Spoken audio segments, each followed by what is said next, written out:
All right, welcome everybody to tonight's live chat. Can everybody hear me all right? I had to do that last little bit myself, and I'm not sure I did it right. So give me a thumbs up in the comments, or yeah, we can hear you, or please turn the volume down, Cayman. One of those. All right, so we got several questions out of the gate. Lots of people from all over the place. Gotcha. All right. Waiting for some confirmation on is the audio good? Can anybody hear me? North Dakota, hot, hot, hot. All right. I'm just going to keep talking like everybody. All right, good deal. Finally got confirmation. Thanks, guys. All right, so we got several questions, lots going on. I have a lot to share with you all when it comes to bee happenings, Jimmy update, all kinds of stuff. And bam. So we have Robert Lewis already starting right out of the gate.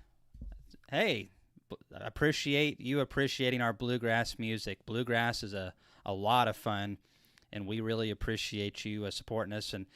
And then, hey, there we go with Brian Reese. Hey, Brian, thanks for coming on again, and hope you and the boss are doing good over there in Jersey, and the bees are bringing some honey in for you guys. Got some questions up top, going to get to those, and just want to say thanks to Brian and for Robert.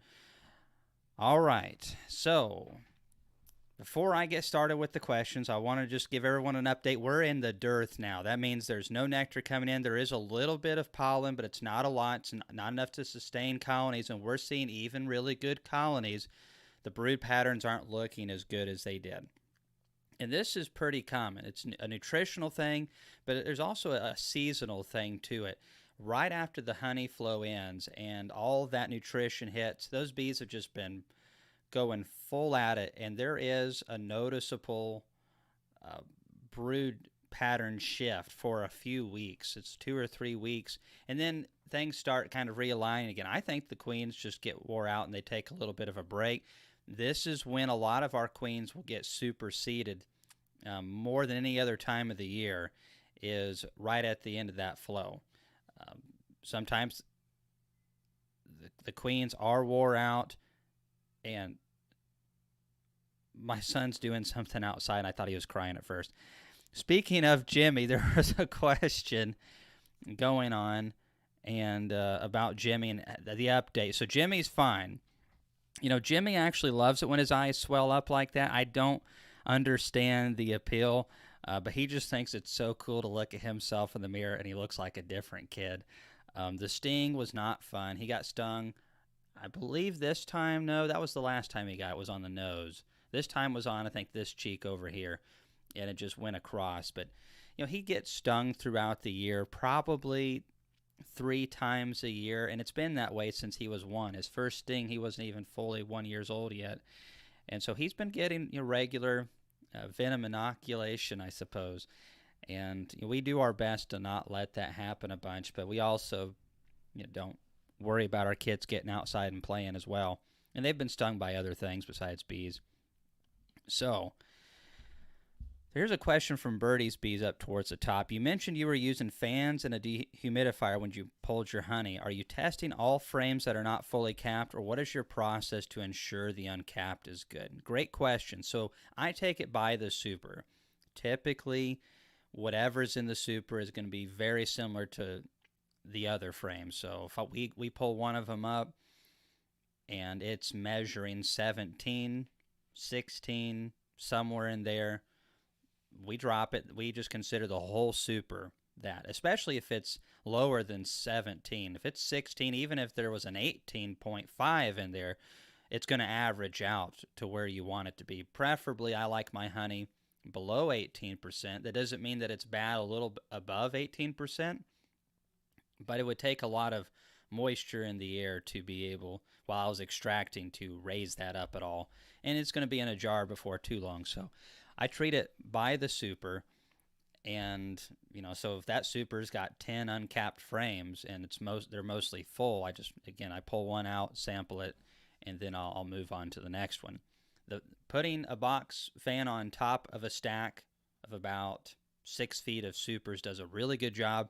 Running the dehumidifier does a fantastic job, and literally within just a couple of days, there is quite a noticeable difference. But don't leave it on too many days, or you'll have some honey that really takes some effort to get out of the jars, and I've done that before. And I've had family members complain because they have to really torque down on it. But hey, it really has a strong flavor. And for those of you who don't know, I'm rocking the old Kelly's hat, back from the day, Walter T. Kelly hat. I always thought this was kind of a cool hat. And it matched my shirt. Don Summers, Natalie, and got these for me. Got one for Randy, too. So Natalie's got 1-to-1.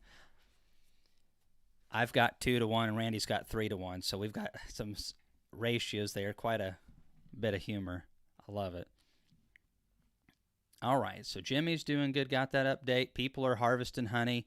Want to show you what I've been up to today. So literally just like 20 minutes before this live chat went on, this is what I was up to. All right, let's see if I can do this without dropping them out. So comb honey sections right here. I've got about 120 of them. I'm really proud of how they turned out, and wow, it was great. This I've got some chunk honey on the way here, where there were some pieces that weren't filled quite all the way or something like that. And of course, wouldn't you know it, the jar that I pulled out wasn't one of the ones that we cleaned off already. Now I've got honey on me. Just the way it is. Even in the live chats, I get sticky. Gosh. Delicious. So that's going to be a lot of fun. I guess while we're on that subject, I'm going to be doing a video review on the Pierce comb cutter. It's made in the USA, and unsurprisingly to me, it really lives up to the hype. I've got several buddies who do comb honey production. They say that it really speeds things up and is extremely uniform and does what it's supposed to, and it definitely didn't disappoint. So since I'm already a little sticky, why not a little bit more? So here's the comb cutter. It's been cleaned up a little bit, but I like the 2x4 quite a bit because it does great for these 1-pound rounds. And I'm going to leave a link down below right now, actually, so you guys can check that out if you'd like to for comb honey. But the 4x4s are great, too, that they make. I haven't tried that one. I've heard from several guys who do more comb honey than me. The 4x4s work just the same, very quick and uniform. But I like the 2x4s because if any of them aren't quite filled out all the way, like that one, it's got a little bit section down there that's not filled out, I can just pour this full of honey, and I'll add extra honey to the top, and that'll settle down into those empty cells. And now I can, add some value to this. And, with the 4x4, it's a little trickier. And the 2x4 just is really flexible. These 1-pound rounds are great. All right, let me throw this over here. Now that we're nice and really sticky. Laurel's going to kill me if I get it all over her computer. Living life on the edge. It's the only way to live. All right, folks from Canada, thanks for joining, Rob. I'll be up in Canada actually later this year. So I'm going to be in Calgary the last day of September and the first day of October, speaking with some really cool Canadians up there. So that's going to be a lot of fun. Good to hear that you're getting some rain, Mark. We were dry for quite a while, and so was Indiana, and there's still some places that have missed the thunderstorms. But we've had a lot of thunderstorms the last 2 weeks, and we have caught back up on our rain. Thanks for letting me know, Brian, that I'm loud and clear. The last little bit I had to put together myself, and I always doubt myself quite a bit. So VIA Honeybee says, hey, Cayman, we're counting down the days until Quincy, Illinois conference. That's the 14th and 15th. And I'm going to leave a link down below for that as well. It's really simple. But if you're in the Illinois area and you want to come over and see me, I'm going to be there. I'm actually thinking of bringing some of this comb honey with me to sell. Not a lot of it, but I really don't have stores set up for that, and I'm probably going to try it a little bit, but we're probably just going to sell most of it direct and see how that works out for us. But anyways, I'm going to be up there talking bees, and that's going to be the 14th and 15th of July. I just left a link down below if you want to meet myself, Randy McCaffrey. I think Mr. Red's going to be there, Corey Stevens, Natalie Summers, and several other people as well, and several vendors. For those who are coming, Hilco and several other companies are doing pre-orders. Appa May's supposed to be there, so it'll be a lot of fun. I'm looking forward to that. I always enjoy hanging out with beekeepers, especially at these events that you don't have. I'm not in charge of them, so I can just have fun the whole time, and it's a lot more relaxed, and I can just talk the whole time, which is what I do best, maybe. All right, scrolling down through the comments. If I might have missed some. I'm dropping down all the way to the bottom, so if you set a comment up above, just put my name in caps, go Cayman caps. It'll be a lot easier for me to know that that's a question, and I'll get to those. All right, so David L. says, hey, I have some honey that has a bitter aftertaste. Any thoughts on the source, Southern Indiana? I don't know. There's so many types of honey, so much diversity out there. It's really hard to know, and I've never kept bees in Indiana. I wonder if it's darker or lighter, but some honeys definitely have that. There's a fellow up in Byrdstown, Tennessee, and he always has deep amber honey, and it's just really too strong on the back end. It's got just a slight bitterness to it, and it's quite strong, quite strong. So I don't like it for a biscuit honey or a toast honey at all. But for barbecue, holy Toledo. You put that with some spices on a rack of ribs. Yeah. It tastes better than my honey when it comes to that kind of stuff. All right, so there's that link to the Pierce thing. So Cayman, where did you get your 2x4 boxes for the comb honey? All right, great question. Russell Koopman, glad to see you on here. So I got those from Blue Sky Bee Supply. There's a couple other companies that sell them, and that's the first time I've ever ordered from them, and I got 160 of them, and it was a little over, I think it was $200 with the shipping and all the fees to get 160 of them. But I think I got them on the third day after I ordered, so it was quite quick, and that was the best price I could find, and they seem to have done really good for me. So Blue Sky Bee Supply. I was also looking at Better Bee, so if you're closer to Better Bee, that might be an option too. I don't think there's a lot of companies that have them, but if anyone else knows other locations, leave it below in the comments. So I'm actually going to probably be out in Sacramento here before too long. I don't know if I'll be able to hang out with a lot of people, but I'll keep you guys updated on some of that stuff. That's pretty preliminary. A lot of stuff going on. All right, back to the questions. What is a good offer value to a property owner to create a bee yard? Good question. It really depends on the owner. Some people literally just, they want you to put bees on there because they want to be a part of, helping the bees out and all that stuff. But I think it's always good, very good, to give them something decent. And to them, maybe they're not a big honey connoisseur, so a quart jar might be enough. I usually do a case of pints, and that might be overkill. However, I stick 40 colonies to a yard and make a good bit of honey off of that yard. And having a yard that the people like the bees there and they're proud of the bees and they're going to watch after them. And a lot of these guys and gals let me know if there's a swarm hanging on a tree, and they watch over them and make sure that no one's getting on their property. So a good bee yard's worth a good bit to me. And so the way I see it, I give them unlabeled case of pints, and I'm just like, hey, if you don't eat all this yourself, give it to friends and family. And then all of a sudden, they're the coolest people in the friends and family territory. And I don't have to worry about losing that bee yard because they definitely like that. And they're very proud of it. Very proud to see all that honey produced and all that kind of stuff. So we want to make our landowners proud of what's going on their property, so we don't lose the bee yard ever. And also to where they'll always have our backs. If they get stung or something, I definitely would prefer them to still, like me. So, some people want to have, papers written out, you won't sue me if you get stung. That might be a good idea too.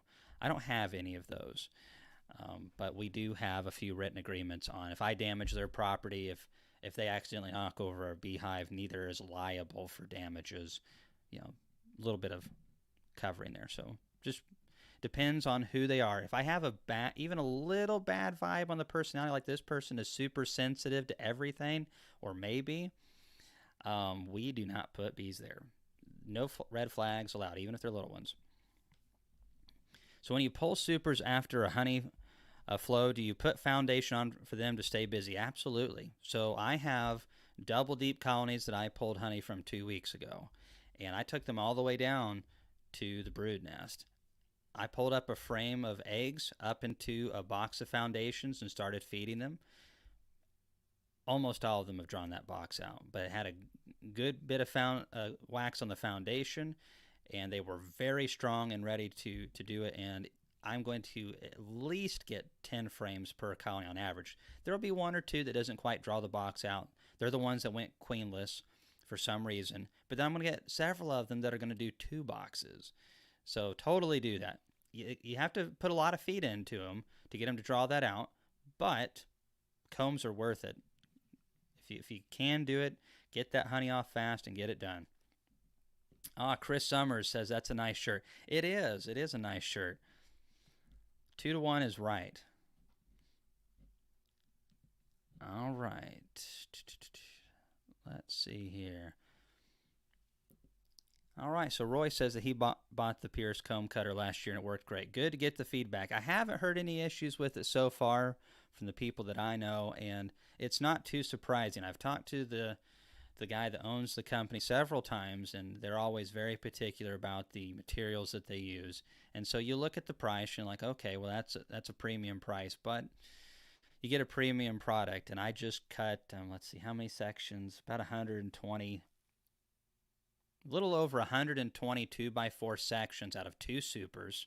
So just 2 shallow supers, 120 sections, and then it was like 32 jars like this that weren't quite perfect. And so if you'll see, there's a little chunk right there. It's a great piece of comb honey. So I just throw that in there like that. We'll fill that full of honey, and that'll add a lot of value to this jar, and the customer will be very happy. So that's a lot for 2 supers right there. And I've got another product that's made in the USA. It's actually made in Tennessee, and I cannot wait to show you this product. It's going to take a couple weeks to get the videos filmed, and that's a problem, is like this comb honey. It took me a while because I get the product, and I'm not automatically an expert, and I say that in my videos. I'm learning as I go, just like anybody else. So I usually have to run through like a super of the 2x4 comb cutter before I can do a video that doesn't look like I'm a complete novice. But it makes it look real, because it is. In an older video, you mentioned that you had some good swarm stories, and to remind you in a live chat, any good stories? So 2 of them. Thanks for remembering that. So I'll make this fairly quick. I've got several of them, but my first swarm, it's not one of my funny ones, but it was one of my favorite moments. And part of the reason I stayed in beekeeping is I purchased some hives. I overwintered them. I didn't do anything to them. I didn't even know how to get into them. So I purchased 5 hives, came out of winter with 1 hive. But I purchased them in October. It wasn't a good time of the year to buy bees, especially if you don't know what you're doing, and I did not. So I didn't really even get into them and do any inspections. And I didn't even know anything about mites or even needing to feed bees at that time. And so I lost all of them besides 1 hive, and it was just huge. And of course, being a novice, I let them swarm. This massive swarm of bees lights in a cedar tree, and I was able to catch it and hive it and put it on foundation, and within 2 weeks, they drew out both deep boxes. They were just so big. And between both of those hives, I actually made honey that following year, and it was like a deep's worth of honey. But for someone who had never made their own honey before, I thought that I had really, just did something phenomenally awesome. So that was the first experience, and just getting to see those bees swarm, and it was exciting and terrifying all at the same time. I was afraid I was going to lose them, and I've lost a lot of swarms. Now, I was playing bluegrass at a folk bluegrass type event in Granville, Tennessee, and there's been a swarm up in that bank for many years. A hive of bees, I should say. Now, they keep swarming in and out of it. They die off, and then, It's just like a swarm trap, and they keep going back into it. However, it was that time of the year, and I was telling my bluegrass buddies, I think those bees are going to swarm. Of course, my bluegrass buddies were like, this guy, he's so weird, weird for a bluegrass musician. That's quite exceptional. And so, sure enough, they swarmed, and it was the darndest thing. There's literally thousands of people there, and they were about 15 feet off of the ground. This 4-pound swarm of bees, so 4 pounds would be somewhere around the 12,000 bees in the air, flew over everybody's head. I'm seeing it. I'm just like, nobody else is seeing this, and literally nobody else even noticed it was happening. And they lit over on a bush off to the corner of the festival, and I was just giddy as a kid, and I hurried and ran into the general store there, and I asked if they had any boxes, and like looking at me like I'm so weird. I got a box, took a small knife and just cut a bunch of holes in it. And I called up one of my beekeeping buddies because I had another bluegrass show to play, and I couldn't take him home. And I shook those into that box really quick. And usually swarms are pretty easy going. I thought, well, I'll be fine. Most swarms don't really sting that much or at all. Well, I shook them, and within 2 seconds, I had been stung 12 to 15 times. And by the time it was over, it was about 20 stingers Laurel pulled out of me. And a lot of them were still stuck in my hair when I got home. I just couldn't find them. So be careful. That's the lesson to learn from that.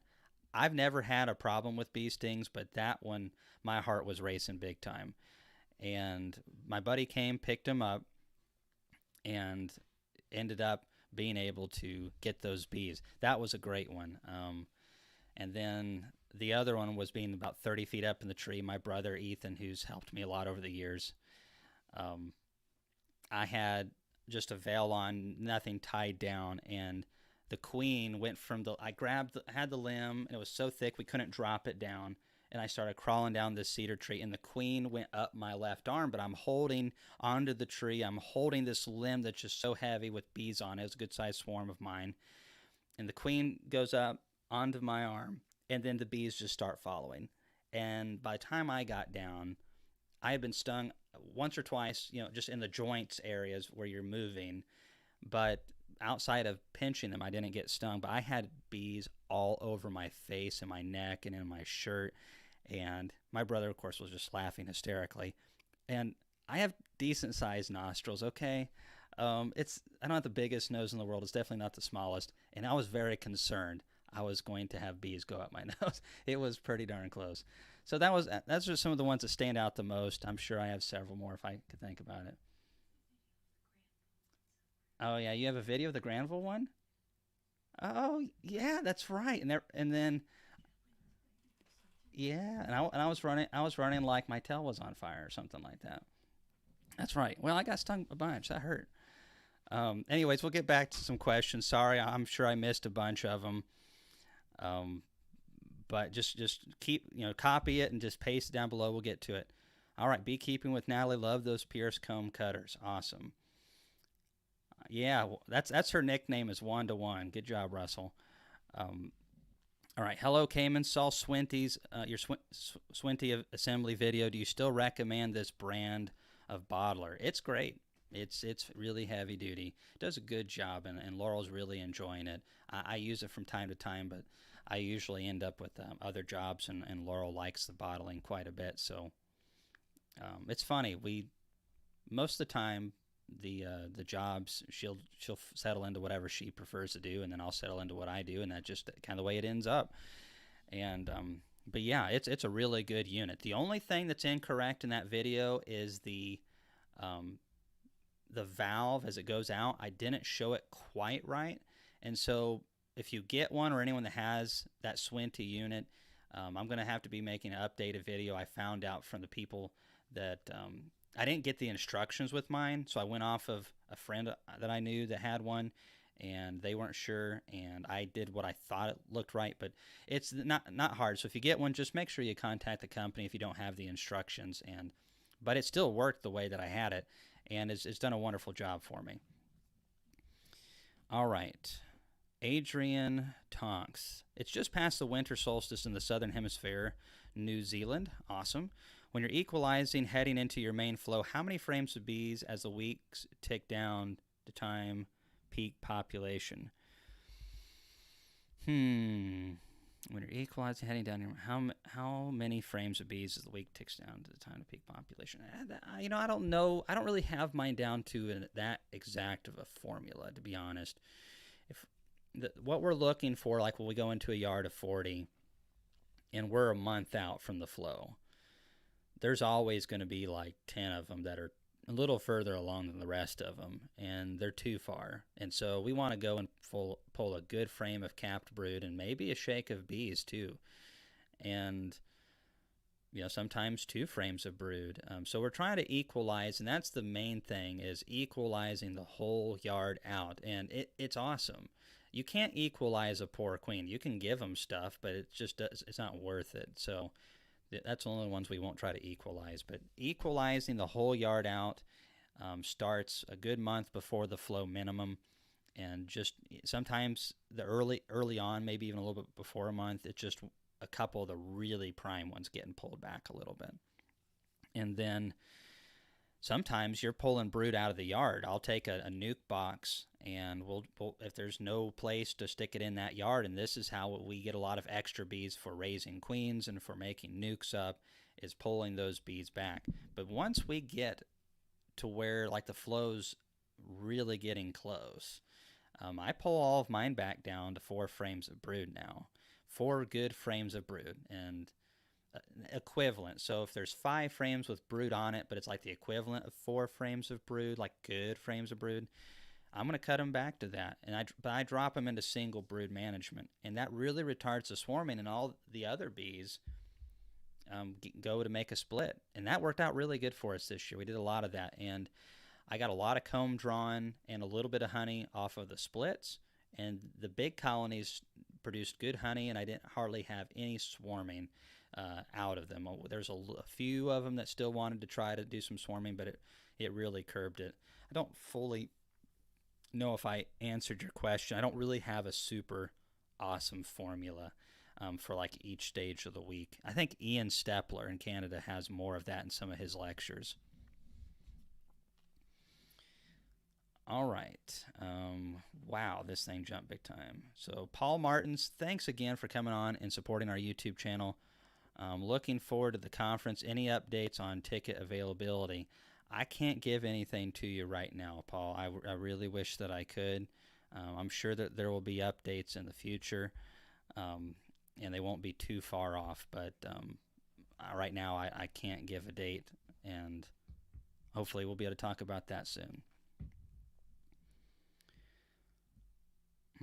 So Michael says, do you know if Cowan will be coming? I don't know at this point. They came last year, and I imagine that they would want to again. They said they had a great time.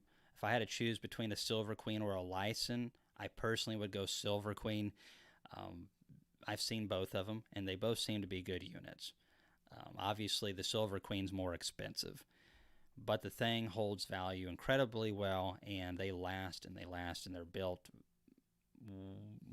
really heavy, and they're easy to get parts from.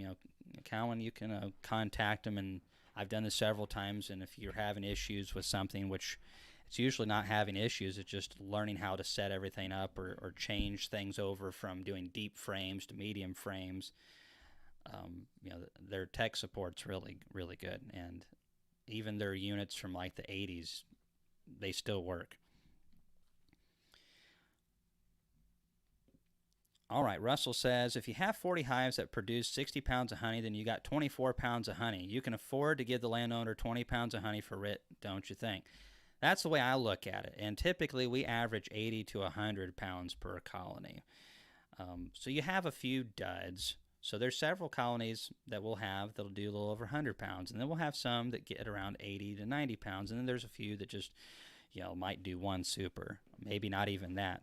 We try to never let that happen in our good honey production yards. We'll move bees in to eliminate that. Those good honey production yards, you got to keep bees in them. But yeah, that's the way I look at it too. And really, I want them to be invested into what we're doing. I want them to want us to stay there, and I want to build up a lot of just a good relationship with people. And so if something ever happens, somebody gets stung, it's like, oh, these things happen. And farmers, if possible, are the best people to put them on, as long as you can keep their livestock from scratching their butts on the side of your hives, because farmers are used to getting hurt. That's the way I look at it. They get kicked by cows, they get bit by donkeys, butted by goats, pecked by chickens.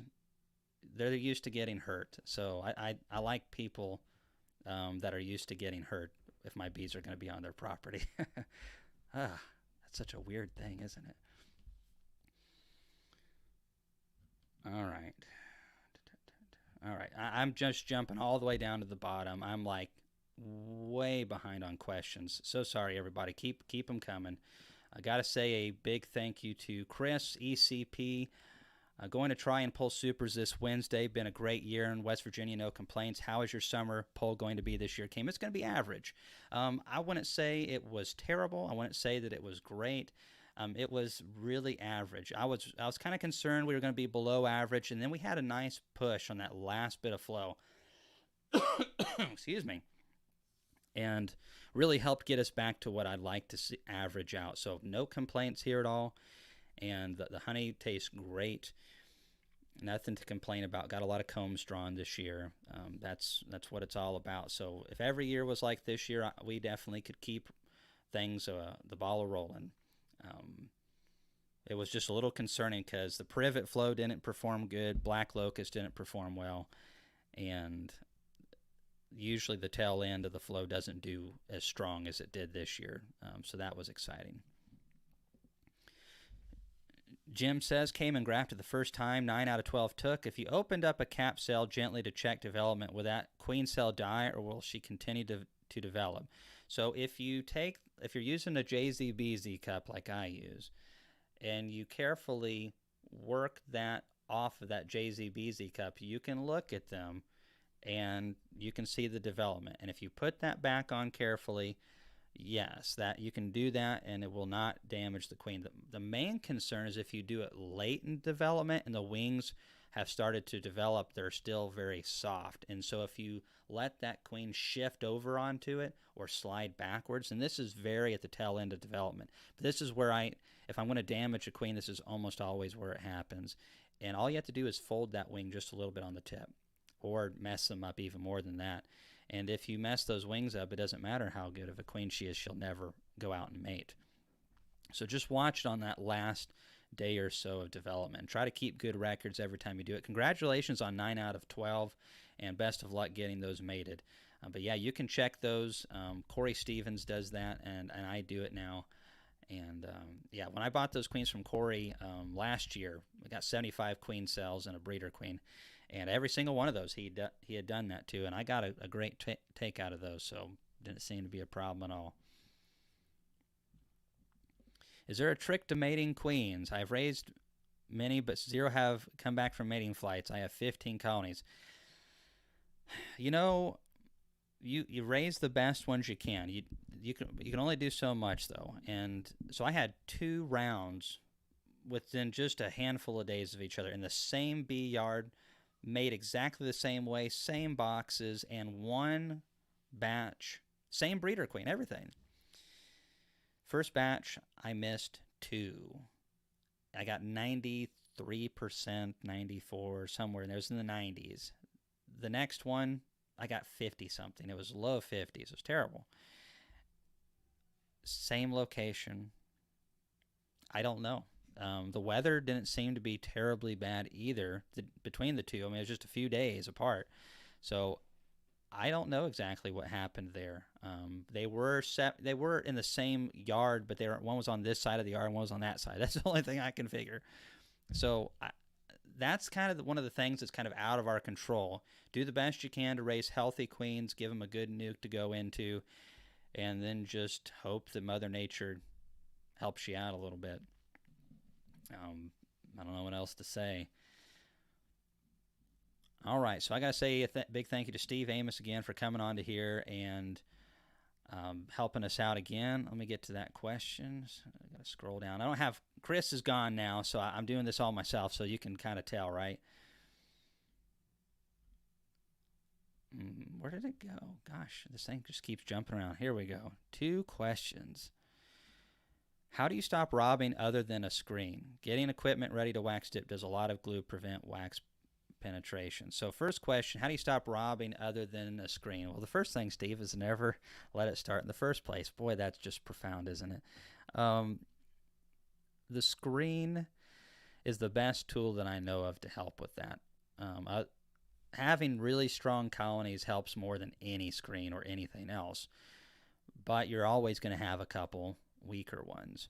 And what I like to do, this is something that a lot of beekeepers can't do, is have a secondary yard, even if it's just a mile away. It makes a big difference.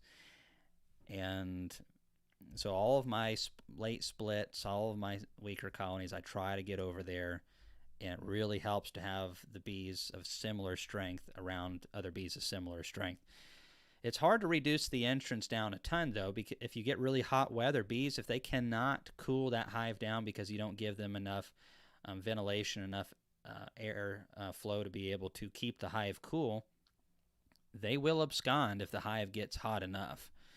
If they cannot control that brood temperature to where they need it to be, they will take off. So robbing screens are the best, but being quick on your inspections, trying not to spill any syrup. Robbing season stinks. There's no way around it. There are some products out there. I had one in here the other day, and this lady in Arkansas makes it, and it's a canvas blanket, and it has weights on the side. And so when you open up a hive and move a super over, you put something underneath it to where it seals the bottom of it, the super or the brood chamber, and then you put that blanket or that canvas over the top of it that's weighted so no robbers can get into it while you're inspecting the colony. So you can have one over here, and then you can actually have one for the hive, and it can be covering most of the hive, and you fold it back to each frame you get to. That can help. Also, I don't really have time to use that, but we're really fast. Try to be in and out of a hive within 3 to 4 minutes if we can, at the most. All right, so getting equipment ready to wax dip. Does a lot of glue prevent wax penetration? So, I wouldn't worry about the glue too much. Sometimes when we're gluing the joints, a little bit of it leaks out and gets on the boxes. It's going to prevent wax penetration probably, but if it's a good glue, it's going to protect it too. And the wax might be able to go to the sides of it and get underneath. I want that box glued really well. You can wipe it off a little bit, but so far, I've done hundreds of boxes like that, and I've never been too meticulous about glue getting spread over the box, and I haven't had any issues at all. So far, so good. Good luck with all that wax dipping. I definitely enjoy a wax dip box. And thanks again, Steve. All right. Hey, Cayman, can you talk about the test yard and your results and give us information on where to find the results to read ourselves? Are you going to continue the test yard?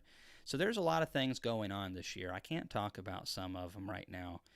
I will be able to talk with you in the future. There was a couple disappointing things that have happened this year, and one of them was that we actually were working with an organization to be able to continue the test yard and get more help, because that's the problem, right? Is we just have so much stuff going on. It's stupid, and it's my fault. So no one's to blame but me. But we have a hard time keeping up. There's so many projects that we've told you we're trying to work on that we just haven't gotten to. I have enough videos to release to keep everyone watching a video for like a video a day for the next 2 weeks. I don't even have time to edit those things. There's so much going on. I can't explain it quite yet. But we did have some things fall through. But what I can tell you about the test yard is that we did learn a lot from it. One of the things that we learned the most from it is how fast the mites built up in these package bees. April installed them all. I babied them. They never ran out of food. We always kept a good queen in them and did our best to equalize them in the first month to get them all by the time June rolled around, or May rolled around, to where they were all about the same strength. They didn't stay that way, but we did our best and let it go. So we did a test in June, and they didn't even have a third of an infestation. So they didn't even average. They had like a less than a mite average per alcohol wash, so very low. Very good looking colonies too. And then, so that was June. This is last year's results. And then we go into August, and we had several people help us out, and I really appreciate those guys. And in August, we were finding like 1.5%. So they weren't out of control or anything, but it was time to treat. And the colonies still looked great, even with that much, mites in them. It wasn't that much, but it was a lot more. And they were powerful. They looked great. And so we broke it into 4 groups. We had one that was a control group, so no treatment. We had one that was the Randy Oliver Swedish sponges, oxalic acid, and glycerin, and we applied those. And we didn't give them quite as long as what Randy Oliver does, but they only gave us a knockback. It was not a knockback. It just kept the population from growing. Wrong word. It did not give us a knockback. Instead of the mites going like this, the mite population went more like that. And I know that's really sciencey right there. So I think if the populations are low, it helps keep them low longer, but it didn't perform that good, to be honest. At this point, I would never, it's not legal to use them anyways, but if it was, I still wouldn't be comfortable using it as a treatment by itself. I would continue to do the treatments that I've been doing, drop this in between, and so that when I get to my big treatments like Apiguard or Formic or whatever your choice is, that they're not having to work so hard because their mite population is lower. So they didn't do super, super awesome, which is kind of what a lot of beekeepers have seen in the southeast, and I wonder, like they do, if it's the humidity. Now, the thymol performed pretty poorly, but we did the smaller dosages. Apiguard, 33 grams a week later, and then we did another 33 grams a week later, and instead of doing the bigger dosage, and it did not perform well. I'll have to look it up, but it wasn't even 75%, if I remember correctly. It was quite low.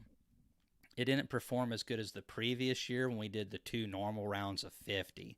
Now, we did burn more brood, just a little bit of brood, the year before, but I think it being hotter like that also kills more mites. And then the control group, oh my goodness. When we came back and washed all these, it was the last week of September. So from August to the last week of September, the mites went from about a 1.5% average to washing mites in the control group with no testing treatment at all. I think the lowest one had 60 mites in it, and the highest one was like 120, 130, 140. It was something stupid. They were averaging like 90 to 100 mites. It was really high. And so obviously commercial bees and no treatment is a recipe for high colony losses. And then how much, as those colonies are collapsing, are they getting robbed out and spreading that through the bee yard? So we had to come back and clean those up immediately so it wouldn't spread through the rest of the colonies. I forgot a group. So there's control group, oxalic acid, extended release, thymol, and one more, oxalic acid vapor. This might be the most fascinating, actually. So we went overboard, and we had EPA exemption last year. We can't do the sponges now, and I have nothing going on this year. I just don't have the time, and I didn't get any help either. But the oxalic acid vapor, we used the instant VAP. I did 5 rounds in 15 days, and we did 4 grams a deep. So 8 grams per hive 5 times in 15 days. The reason I did 15 days is there's really only capped brood at any straight period for about 13 days at the most. So we were trying to just really hammer that period. Instead of going for 21 days, why not just hammer that capped brood period as they're hatching out? The mites are coming out of the cells. We hit them. So I thought I'd give it a shot. And it actually performed better than any other group. They survived the best coming out of winter too, but it really scared me quite a bit because that high of a dosage and that frequent, every colony in that group had shotgun patterns for at least a brood cycle or a little bit more. It took them a while to recover. They did recover. I was afraid it damaged the queens. The queens seemed to do okay. It just had to have damaged the brood at that much. That's the only thing I can figure. And it wasn't like one or two. Every single one of them went from having good patterns to shotgun patterns. But they did clean up. And I think that's part of the reasons the mites were hit so hard is because it was damaging so much brood.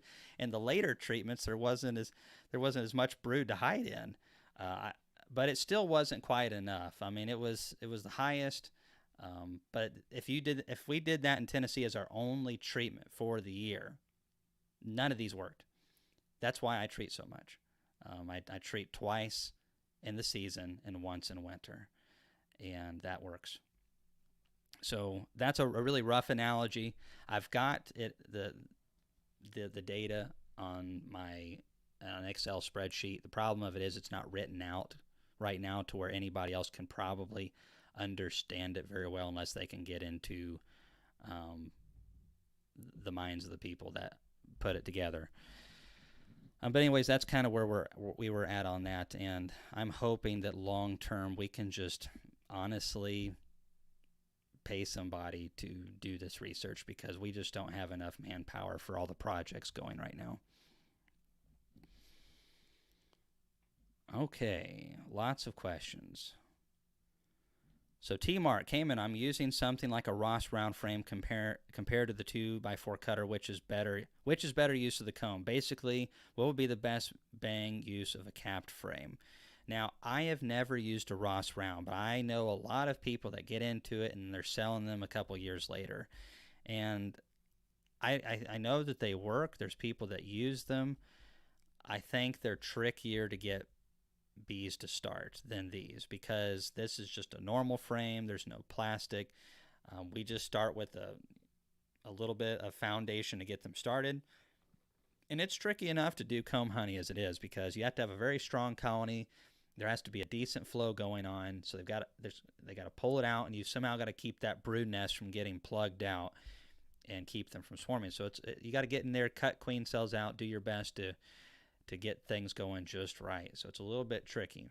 Now, Ross rounds are more expensive. I mean, this literally was frames that I purchased from a guy in Tennessee. It was a sheet of wax foundation. I cut mine into 1-inch strips, so they went a lot further. And I just took my own wax and, attached it with my own beeswax and just threw them in. So my costs were very low, and those frames are reusable. I know some of the Ross rounds are reusable as well. I think the advantage really with the Ross rounds is that they just pop into the cases very easily. I think packaging is better on that side, but I just think the bees take to this better. It's cheaper to get into. I've never tried the Ross rounds, so I can't really speculate too much other than the fact that I know a lot of people who don't like them. So I would love for anyone who is experienced, though, to comment on here. I'm sure it can be done. There's a commercial guys that do it, so it can be done. I just like this method. I think the biggest problem with this method was the fact that if you don't have the cutters, which just came out like last year, you're cutting them by hand. That's fun. I didn't do a lot of those, but I did try a couple just to see what the experience was like. And I'm sure if you're really good at it, you probably don't need a measuring device to make sure they're exactly 2x4 to fit into your containers. But that's someone who's probably been doing it for quite a while. This is just way faster. It makes it to where someone who's stupid and ignorant can do it pretty well. That's what a good tool should do. All right, Dean's Bees. Started the first round of Apiguard treatments last week. Multiple hives of empty trays after only 2 days. Should I still wait the 2 weeks for the second dose? Temps have been 80 to mid-90s. That's what they recommend, and that's what I've done. I have often wondered if it would be better to apply more of it, but you can't do that. And the problem is these companies like Formic and Thymol is it costs a lot of money just to get them approved to do what's on the label, but then to try to get to get more done, more options. It costs more. I think there could be something to some of that, though, where, again, what we're trying to kill, the mites that are on the bees themselves are super easy to kill, the ones that are out of the cells. So what we're really trying to do is kill all of the mites that are in the capped brood. And as that's emerging out, kill them. Well, the first day you treat, from that point on, there's only like 12 point something days at the most of capped brood during that period that's going to be emerging out. Obviously, the queen's still laying, and there's going to be more brood capped. But if you kill everything before it gets into that capped brood, then if you just got to cover around 12 days. But you also can't wear your bees out too much, and these natural products do disrupt the colony quite a bit. So I would love to see some research on Apiguard, the full dose, 50 and 50, in like a 12 to 14 day. Like you drop it one day and then you come back like 7 days later and apply it again or something like that. So a lot closer together. Definitely not recommending anybody do that. I want to see more testing like that. All right, when's the DER starting for us? It is started now. So bees are robbing, they are chippy, they are fun to work, and they definitely are not as fun to be around right now. But yep, they usually start sometime to mid to late June for us. I want to say a big thank you to Taylor Russell. Thanks for coming on, Taylor. Thanks for the response, David. I look like a David. We love your response on my work. Well, maybe there's somebody else, David, on here. Well, if there is a David that answered Taylor's question, then thanks, David, for helping me get a $5 donation. It's probably just a typo. I appreciate you coming on. Hit me with some more questions if you have them. Oh, okay, here we go. Auto play. Okay. Well, I was fixing to thank somebody named David. So anyways, all good. Thanks for coming on, Taylor. Thanks so much. Hey, Yvonne, how's it in East Bernstein, Kentucky? All right, a lot of people from all over the place. And I am way behind on questions, way behind. Just can't keep up. Matt Kirkland from Texas says, I've not used the Ross rounds, but I use the hog half comb. This is my 3rd year using them. I don't think I'm going to do them anymore. Too much babysitting, and you need a super strong hive. Yeah, I needed super strong hives to do these right here. It was very difficult at first to keep them from swarming. The first couple of weeks were very difficult. I'm going to grab this book and show it to you guys.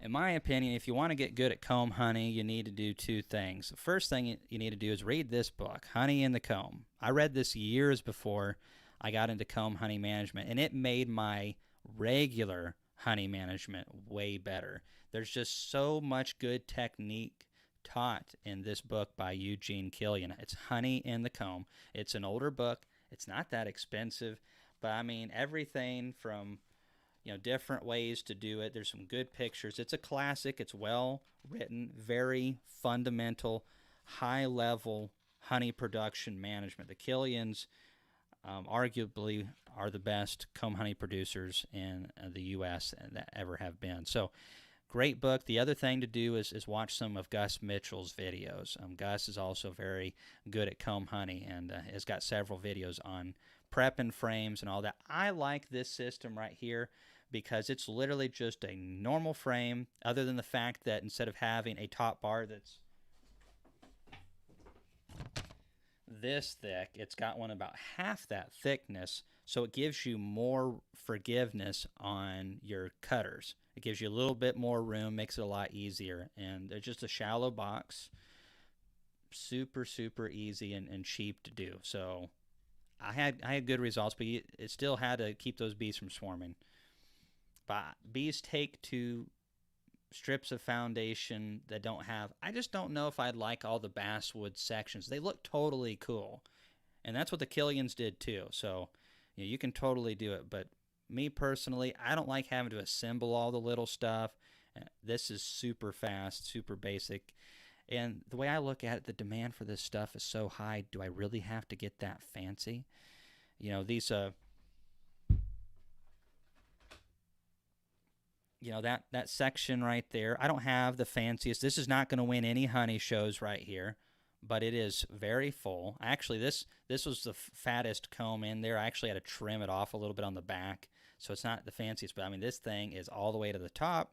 That's going to bring a good price. I mean, I don't know how much you all would charge for that, but I know that, $8 is on the low end for something like this. For 2x4, I said the other day you can get 7. You can get 8 per shallow frame if it's a fully developed frame. So 8 at $8, that's $64 a comb. It's a lot of work, but very little investment. Those frames are good next year. Put another starter strip in there. I got 2 supers full of it. So, I mean, do the math on that. Pretty darn good. And it's a different offering. So I don't think I have to get really fancy to sell this at all. It's going to fly. All right, off the soapbox. But that's kind of the way I look at a lot of the Ross Round and the Hog Half Comb. Do I really want to have to put all that together? And do I want to spend that money? This is super cheap. Super cheap. We could talk about that all day. Oh, hey, Matt. Thanks for donating again. Appreciate it, man. Hope you guys are having a good time down in Texas. Let's see. I bought a super thin comb honey foundation from Dana. It's very thin, and the bees drew it out fast. If they didn't, it tended to slump and come apart on hot days. Got beautiful comb honey from it. Awesome. So Yvonne says, who wrote the book? It is Eugene Killian, Killion. Honey in the Comb. Great book. It's hardcore, advanced professional techniques on how to keep bees from swarming, how to get new queens into your hives, and especially how to make comb honey. And it's just a really good read on how the industry used to operate. It even talks about here, back in this book, before Varroa and all this stuff, they were breeding bees to only do the white caps. So let me show you that real quick. So this is what you call wet capped honey. There's nothing wrong with it, but it's darker looking, and that's just because there's not an air gap between the honey and the wax. Now, let's see here. These aren't the best examples, but look at, this is a thinner piece, so I'm going to give that to someone in the family. And the lighting's killing. But you can see how some of that's wider and some of that's not. There's different types of cappings there. The stupid light. You got to have all this lighting, my wife says, and so she's right, of course. Anyways, they used to breed bees to give the nice white caps. You can actually do that. It's pretty wild, pretty wild. All right. Wow, the questions. Awesome. Just keep at it, guys. I know I've gone through so many, but this thing keeps. I have like one of those bars that just scrolls down, and occasionally it just refreshes and just shoots me like 40, 20 or 30 down, because I get long-winded. I apologize. All right, help. Cell builder nuke keeps tearing out grafts. I put in a brood frame, and they almost capped a cell off, and then they tore it down. Any ideas? The only reason they would be tearing them down is if they have a virgin in there, they have a queen, or they don't have a strong enough population or enough nutrition to justify that. It's got to be one of those things. One of those things has got to be it. Yeah, Don Summer says that comb sells really well right now. It does, and so I'm hoping that I can find some free time to be able to hit up a farmer's market, because my stores aren't really prepped for that. A couple of them will be cool with it. I'm also hoping to have some honey straws in the future. Let's see. There it jumps again. Oh, look, was just listening to a past Q&A thinking I want to join into a live sometime. Well, wish granted. Welcome, Sean. Glad that you can make it. If you have any questions, Drop them down below. Boy, I've said that before, I think. How long do you freeze your comb honey before you put it in a container, or don't, or do, and don't after you put it in? So what I do, and this, I'm not saying that I'm an expert. This is what I've gathered from reading books and stuff, is I went ahead and cut mine, and then I'm going to put it in the freezer for 48 hours.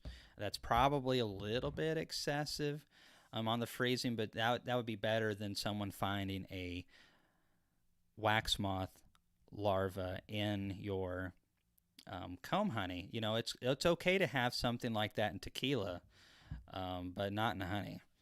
Not that I've ever had tequila. No little worms allowed. You know, heck, some people are so weird they might pay more for that. You just never know. You just got to hit the right crowd. But yeah, freezer for 48 hours, and I put in the containers first. That might be a mistake. We're fixing to find out. If that's a mistake, someone tell me now. It's too late though. All right, so T-Mart says, Cayman, my daughter has started beekeeping with me. I'm wondering if you have any good journal data books she could get to start keeping track of her hives. You know, I think there's some print-off ones, maybe by Dadant or something, if I remember right, that were pretty decent. Let me check this one I've got over here. I never used it. Someone gave it to me.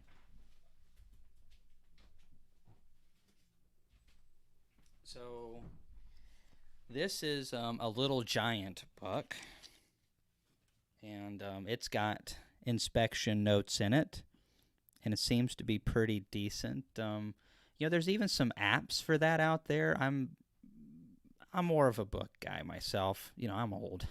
I know some of you are gonna like, no, you're not that old, but I was born in the 80s, so I still remember what it was like before we had all these cell phones and stuff like that. And I just like books and paper, you know, something that I can go back and flip through. I lose stuff on my phone all the time. I lose my phone all the time. I lost it the other day. Laurel gets pretty tired of having to find stuff. All right, Nick says, good question. Should we be sampling more drones for Varroa? I was reading some research suggesting the mites prefer drones over nurse bees. It is a really interesting study. The problem with it is, how do you go about sampling that many drones? And then do we have data that shows how many drones that you have to sample to have kind of a standard testing measure that we know, okay, it's time to treat, no, it's not.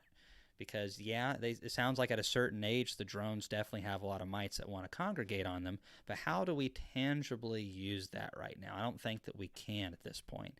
So it is really fascinating information, but I don't see that it has any useful merits at this point. Can we grab some in the hive and check them? Absolutely, sure. Or could we actually check drone larvae for that? We could do that. But honestly, the alcohol wash has had way more usage than any of the other ones. And so right now it's the standard. It's the best measuring stick that we have. Is it perfect? Absolutely not. It's the best measuring stick that we have. And that's just using nurse bees. But great question. I hope that we get to a period where we can find methods where we can be more accurate. That would be very helpful.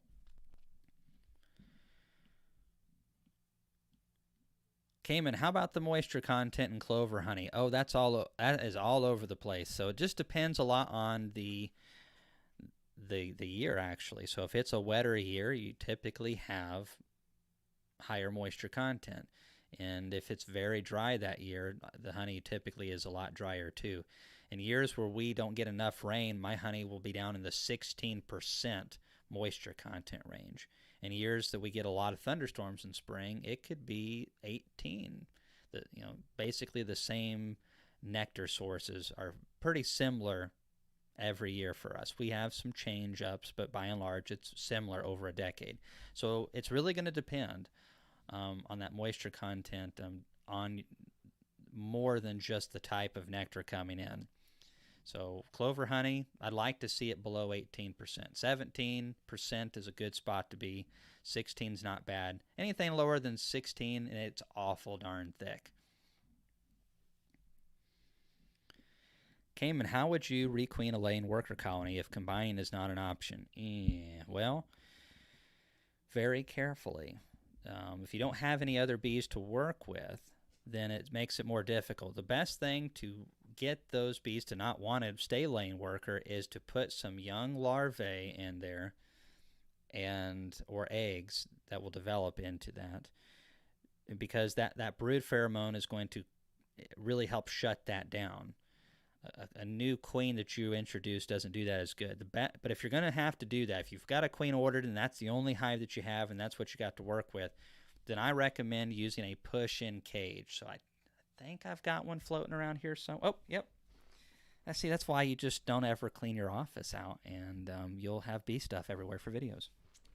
See, a lot of you, someone said I was like Frederick Dunn the other day, just bringing stuff on the YouTube all the time. See, Fred actually plans his out. His is organized. Fred's a totally different animal than I am. And me, I'm just like, I have so much bee stuff. I mean, it's just like, oh, I didn't put that back where it was supposed to go.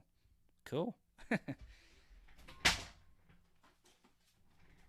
And I just dropped something else. So this, Oleg, is a push-in cage made by my wife, and they work really good. Typically, somewhere around 4 inches by 4 inches would be great. This one I think is 3 something by 3 something. This was one of the leftover pieces, but you can see that it is just a kind of like a square, but it's had the corners cut out of it, and then you fold these in and make sure that they all come together.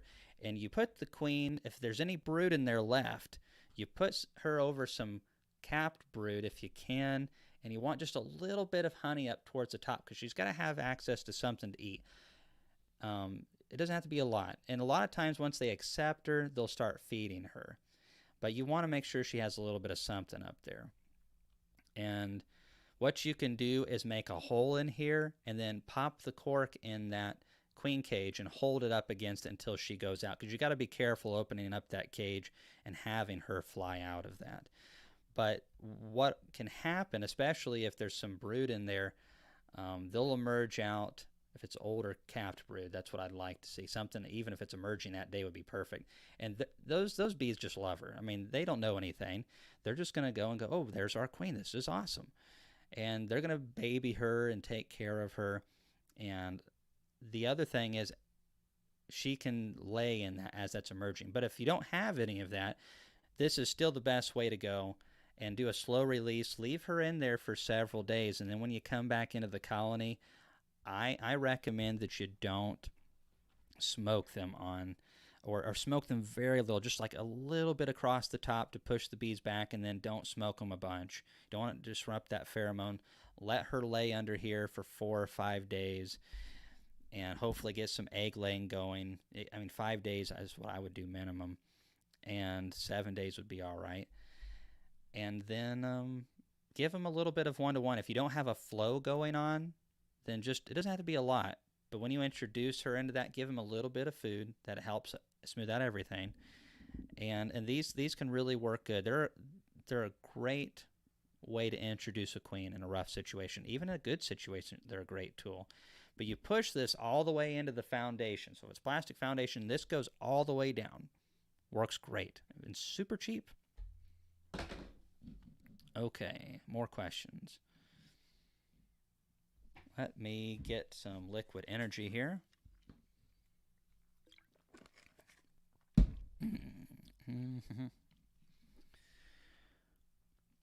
So, question. My honey production hive now has no brood, eggs, nothing. Requeen. So, that's where that push-in cage could help you out, and just make sure that they don't have maybe a virgin fixing to come on back, but you definitely need to get a queen in there. Time is of the essence. And I got to say a big thank you to William. Thank you so much. Oh, I'm a comedian. Well, I try to be. Sometimes I look at it as a percentage game. If I do 10 jokes and 2 fall flat, 8 out of 10 is not so bad. Of course, I might be delusional thinking 8 out of 10 of them are landing. I do what I can, but I appreciate that, William, very much. Hope you're doing good. All right, journey to the outdoors, hunting and fishing. Cayman, is it okay to use a pollen patty right now to beef up the brood numbers? I am doing it. Been doing it for about a month actually on the week colonies and the splits. It's not every week, but like every other week if I can. If I can get to them every week, if I'm getting in there often enough, then that's even better. You just have to really know what to give them. And there's a lot of differences between patties. I'm a really big fan of the global patties because the bees consume them faster in my experience, and they're a softer patty. That's part of the reason why a lot of times they have pollen that also has been proven to make the bees want to eat them faster. And they're just so there's a lot of reasons why you want them to eat them fast. You know this, but small hive beetles like to get into them. So more surface area. If it's a 5-frame nuke, well, you might give them a quarter pound. If it's a double deep, I'm giving them a pound, no problem. But I'm going to slice that thing up a little bit, and I'm going to give them more surface area. And they'll wolf that down, no problem. And so it really depends on the situation. And typically when I go into a colony this time of the year and it's strong population and I come back and they haven't eaten all the patty, it's almost always they're queenless, almost every time. They went through a requeen or something happened. Something's up. Hey, Darren, thank you so much for coming on tonight. I don't think I've seen you on here before, but leave a question if you have it. We really appreciate you. And one of the things I wanted to announce, we're going to be releasing a membership thing in the future. We're not going to get crazy with it. Some people get upset about memberships having all these exclusive perks. We appreciate all of you guys, whether you donate or not. You're an important part of our community and the beekeeping culture that we've tried hard to create. So basically, we've had several people ask us to do this. And one of the perks that you get, and we're going to keep it really low. It's going to be like $1 something a month. And that money helps support us to be able to either do projects. We're thinking about maybe putting it towards the youth at events. So, it go to getting more kids there. But a lot of people have asked us for about the last year since they started to have them, because what you get out of that, just on the basic level, is whenever you comment, even in our regular videos, it highlights and it shows that you're a member. Again, we're not going to go and have exclusive content and all that kind of stuff. We want everyone to be able to enjoy what we do without a paywall. But that will be an option that we'll have to where anyone who wants to have that and show their support, we will have that available. But everyone's still going to be able to see the content just like usual. So just wanted to let you know we'll be opening that pretty soon. So Charles says, I met you in Funston, GA at a little restaurant there. Oh, that was an awesome restaurant. Oh, that was awesome. It was nice to meet you. You said you were going to do a video on Rossman apiaries. Do you have a projected date for that yet? I need to get that done. That had so many parts to that video, and like I said earlier, I'm so far behind. I'm months behind, to be honest, on projects, and I'm not very happy about it. There's been a lot of things go on this year, and I can't fully divulge everything. But before too long, everybody should know. And I hope that you guys will stick around the next couple of months and see what's going on. Just stay tuned. But that video was going to be a fun one to release. I hope to get it done before too long. Literally, my schedule for the next month is I'm going to be gone for 4 days here in the next few days in California. I'm going to be hanging out with Randy Oliver. I'm very excited about that. Hopefully I'll be able to get some video footage of that if he'll let me. We're going to see what he says about that. I'm going to be in Martin, Tennessee for a couple days. Another beekeeping thing there. Sunday evening following, I'm going to be doing a talk in between church. I typically don't do Sundays, but the Nashville Bee Group has done me a lot of favors, and I'd like to help them out as well with that class. And they're a nice group of people there in Nashville. I'm going to be doing a couple Zoom meetings. Then I'm going to be in Indiana on the 13th. Up there filming a commercial operation. And the 14th and 15th, I'll be speaking to the Illinois group. If you can and want to, go to that one. Randy McCaffrey, several cool people are going to be there. I don't know why I said Randy was in the cool group. He's not. But that's going to be a lot of fun. And then later on this month, I'm going to be doing more. So that's what my schedule's like these days. Then there's honey to take off. There's extracting, there's splitting, there's queen rearing, there's zooms. I'm overwhelmed, to be honest. But there's no one to blame but me, So I've got to get some more help. More details coming in the future. All right, scrolling all the way back down. All right, howdy from New Hampshire. Hope everybody has a safe and happy 4th. I'm looking forward to the 4th of July. It is always a super fun family time, and I hope everyone has a happy Independence Day. How many hives is it to be for a hobby to be a small business? That's difficult to answer. If you're really good, it doesn't take many hives to turn it into a sideline business. So I know beekeepers that have 10 hives that manage them really good, and they know they're going to lose a queen or two, so they plan on that. They either purchase queens and make some small splits, or they raise their own queens and make some splits. And so, but 10's like their number. That's what they want to have, 10 production hives. So they'll usually have a few backups because it's hard to keep 10 hives at the same place where you need them at the right time every year. But 10 hives, if you're good, and Tennessee's not known for its massive honey crops, but if you have the comb, you have the experience, and you're good, you can make 800 to 1,000 pounds a year off of 10 hives on average. Probably 1,000 pounds a year if you're really good. And so 10 hives, 1,000 pounds of honey is a lot. You charge $10 a pound like a lot of people do. That's 10,000 gross dollars. Obviously, you got your expenses. The main thing you want to do is keep your equipment from rotting, keep your bees alive, kill those mites. But then you can sell nukes off of those bees too. I mean, seriously, any strong, good colony should be able to sell a nuke off of it a year and make at least 80 pounds of honey in Tennessee if you're doing a really good job. But you got to have drawn combs from that. You got to know when to do it. We're doing stuff in late February and in March, and a lot of beekeepers in this area aren't even getting in their bees hardly in March because they say it's too cold. I'm not trying to pick on anybody. I used to be those people. But 10 hives can be a decent sideline business. 20 hives, definitely. So if you're good, it's a good time to be in beekeeping. Prices are up, and some people don't think they're up high enough, but let me tell you, it's never been this good for hobby beekeepers and sideline beekeepers. Not that I've ever read about. It is, people are interested in paying decent prices for honey, and if you can't make money at $10 a pound, something's, either you live in a very expensive area, or there's a production problem. I sold some buckets for $4.50 a pound this year. That's a good price for buckets. It's a really good price. And so I appreciate it when people are selling their honey for 10, 12, 15 bucks a pound, because it makes my $4.50 bucket a pound honey look really inexpensive. Get as much money as you can for your honey. I'm not saying don't, but it's a good time. You just got to learn how to keep them alive, and keep them very uniform. Yeah, my parents went up to Maine for my dad's work, and I actually got a little bit of Maine honey. And when they got back, this was mainly what I was looking forward to. Ah, that's terrible. So, anyways, this little thing of Maine honey though, it's really good. They showed me all the different sizes. They had regular sized bears and like 1 pound jars. Yeah, it was like $20 a pound up there.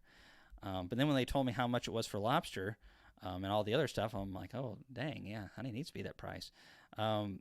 However, if you can get it. So I would just love to sell to those people that are selling it for $20 a pound. To buy all my honey for $10 a pound, double your money, sell it for 20. I'd be happy. I'd be so happy. All right. So each year, 10 medium frames of comb honey frames, thin wax foundation with a couple in each production hive has done the trick. Spread them out, success. Well, thanks again for supporting us, Chris, ECP. So you do the medium frames, and that works great too. Thin wax foundation with a couple in each production hive has done the trick. Spread them out, success. Excuse me. So I think comb honey can be really simple just like that. maybe put them in a really strong production hive. And I haven't tried this out, but I'm thinking, what if you give a massive colony 1 box of drawn medium comb to do extracted honey, but then you do another box or 2 of this, and so you buy them a little bit of time so they can get that nectar out of there and they can start drawing that and give them a little bit of time. You wouldn't get as much comb honey per hive, but maybe you just get 1 box per hive, but you do it over 3 or 4 hives, well, or whatever you want. But honey has been a lot of fun for me this year. I can't believe it took me basically 20 plus years to do it, but I'm pretty happy. And it's always fun to try new things in beekeeping. Thanks for everybody's suggestions as I was going through that process. I definitely am a novice when it comes to comb honey production. So T Hill Tony says, Cayman, did you have a long drought in Tennessee? We did, and now it's rained and asters and fall flowers are out. In June, bees are busy, fresh comb. Ever see this? What happens in the fall? I don't know anything like that. I haven't seen any of the fall asters blooming up here or anything abnormal, but we didn't have as much drought as some parts of the state either. I had drought for about 3 weeks, and we were starting to get a little concerned, and then we got our rain. It wasn't a lot, but it was enough to keep it going, and then the last 10 to 14 days we've just got goalie washed, so we have caught back up and then some. But the thunderstorms have been kind of hit and miss for different locations, but we've been getting a lot more hitting lately, so I'm not seeing anything like that here. Okay, let's see. I'm hoping to get over 1,200 pounds of honey this year. That is awesome. That's a lot of honey. And I remember the first time that I produced 1,000 pounds of honey, and I just really thought I was big stuff, and it was a big deal. And then I went and bought a Dayton extractor. I got a 20-frame Dayton, and I used that for a long time, and it was a great investment, and it still is a good extractor for the guy that has it. So I've been told. So that was super exciting to produce that much honey. What the best part of it is I had honey for more than like a couple months, and so all my family and friends and people at church weren't driving me crazy 10 months out of the year saying that I'd run out. That was nice. So this thing keeps jumping on me like crazy. So Joy Lowe, thank you so much for supporting us. We appreciate you very much. I hope your beekeeping is going well this year. If you have any questions, you know how to hit us. And I think I already said thanks to Darren Shard. I want to say thanks again. This thing just keeps jumping on me. It settles out after a minute or two, but it gets awful. Okay, so there's been several people. Rick Ortman. Thank you, Rick, for coming on. Bring us your questions if you have them.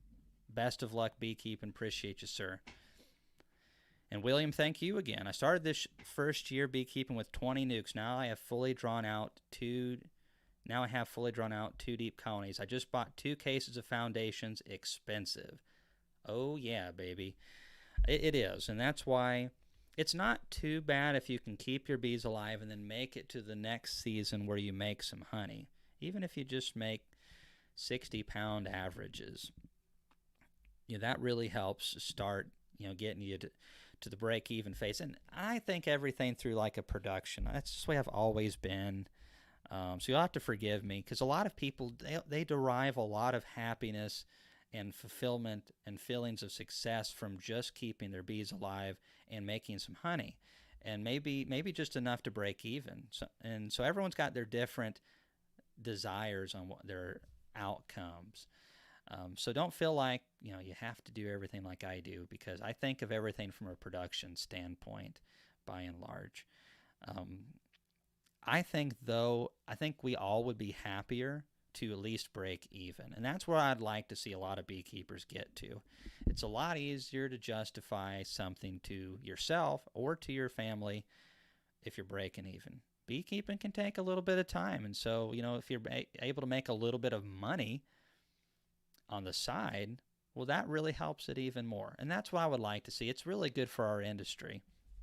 It's so exciting to be on this end and be able to see all the different companies that are really starting to innovate for us. Man, I've got so many cool things to show you this year. Good products, useful ones that are going to help us get more for our honey. And just like this Pierce comb cutter, help us do our jobs better and keep our bees alive. So innovation and success in the industry is going to breed more innovation and success. It's just the way it works. But it is expensive, and just baby your comb. That stuff is, next to the bees, the most valuable thing you got. Terry says, Cayman, I really love your videos. And this thing jumped on me, dang it. It's slow on my end. I apologize. Here we go. Cayman, I really love your videos. I've been with you for many years. I'm old, so what you're doing with the younger beekeepers, I think, is wonderful. Thank you so much for what you do to help the new beekeepers. Well, thank you for saying so, Terry. It's important. I was the young teenager getting into bees at one point, and I struggled a lot. I didn't have anyone around me to really guide me, and some people do and some people don't. And there just really wasn't an opportunity around here for that. And it makes a huge difference having a good mentor. YouTube can't take the place of a good mentor, but we try to do our best, and with the programs that we have at our events, we just want these young folks to come in and get to see the world of beekeeping. Getting to see all the products, getting to meet guys like Bob Benny, getting to do all those things. We want to fill them with a sense of wonder and excitement for their future, and to see, yes, there is a place here for me. And yes, there are other young men and women who are in this industry who like it too. I'm not the only weird teenager in my school that's into bees. So we want them to really find a sense of community and family, and it's important for all of us, because one of these days I'm going to be 60 and 70 if Laurel keeps me around. Be like a drone in November.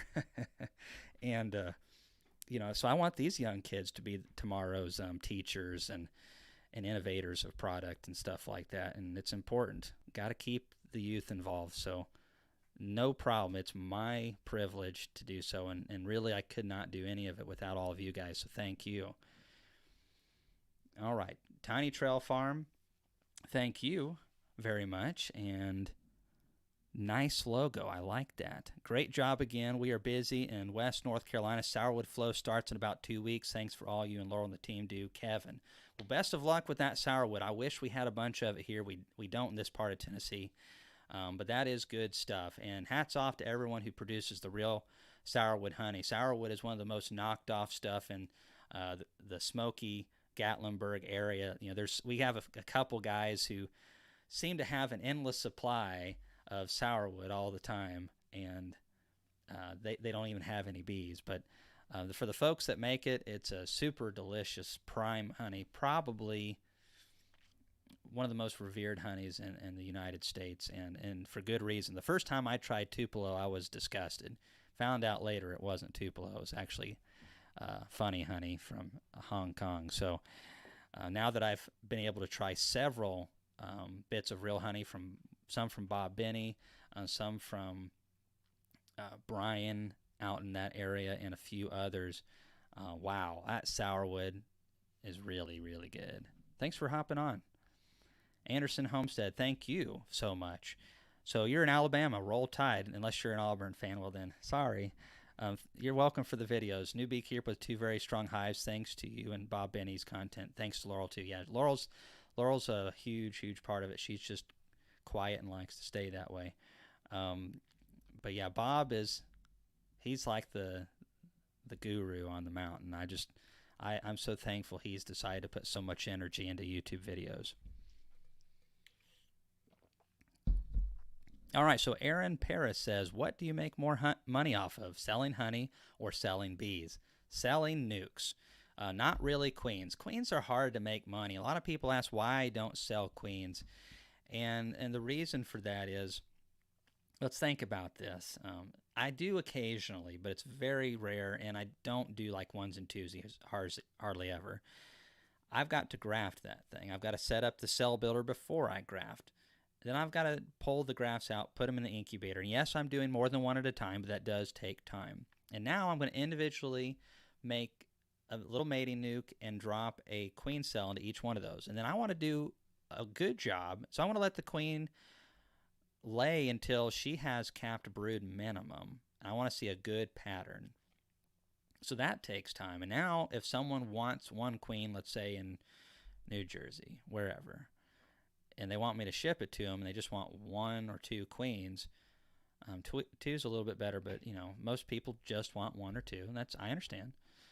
But it's just not worth it. Now we got to pull them out. We have to put them in a cage with attendants. We have to package them just right and then make a trip in town just for that. We'd have to charge $40-$50 just to make it worth that, unless we were doing a bunch. So queen rearing to me is like, for me, compared to selling a nuke, because it doesn't take that much more work to let that queen build that mating nuke into a 5-frame nuke, and now that 5-frame nuke's worth $195, and it's like, oh, here you go. So $195 for not much different effort. It's just a lot more profitable to do nukes, and that's why we have switched over to that. Plus, we're running out of time, but honey's a good business, but nukes are more.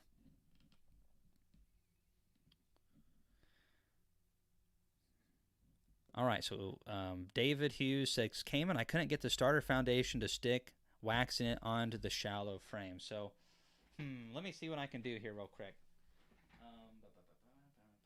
Yeah, it's real sticky. Oh, well, it's all right.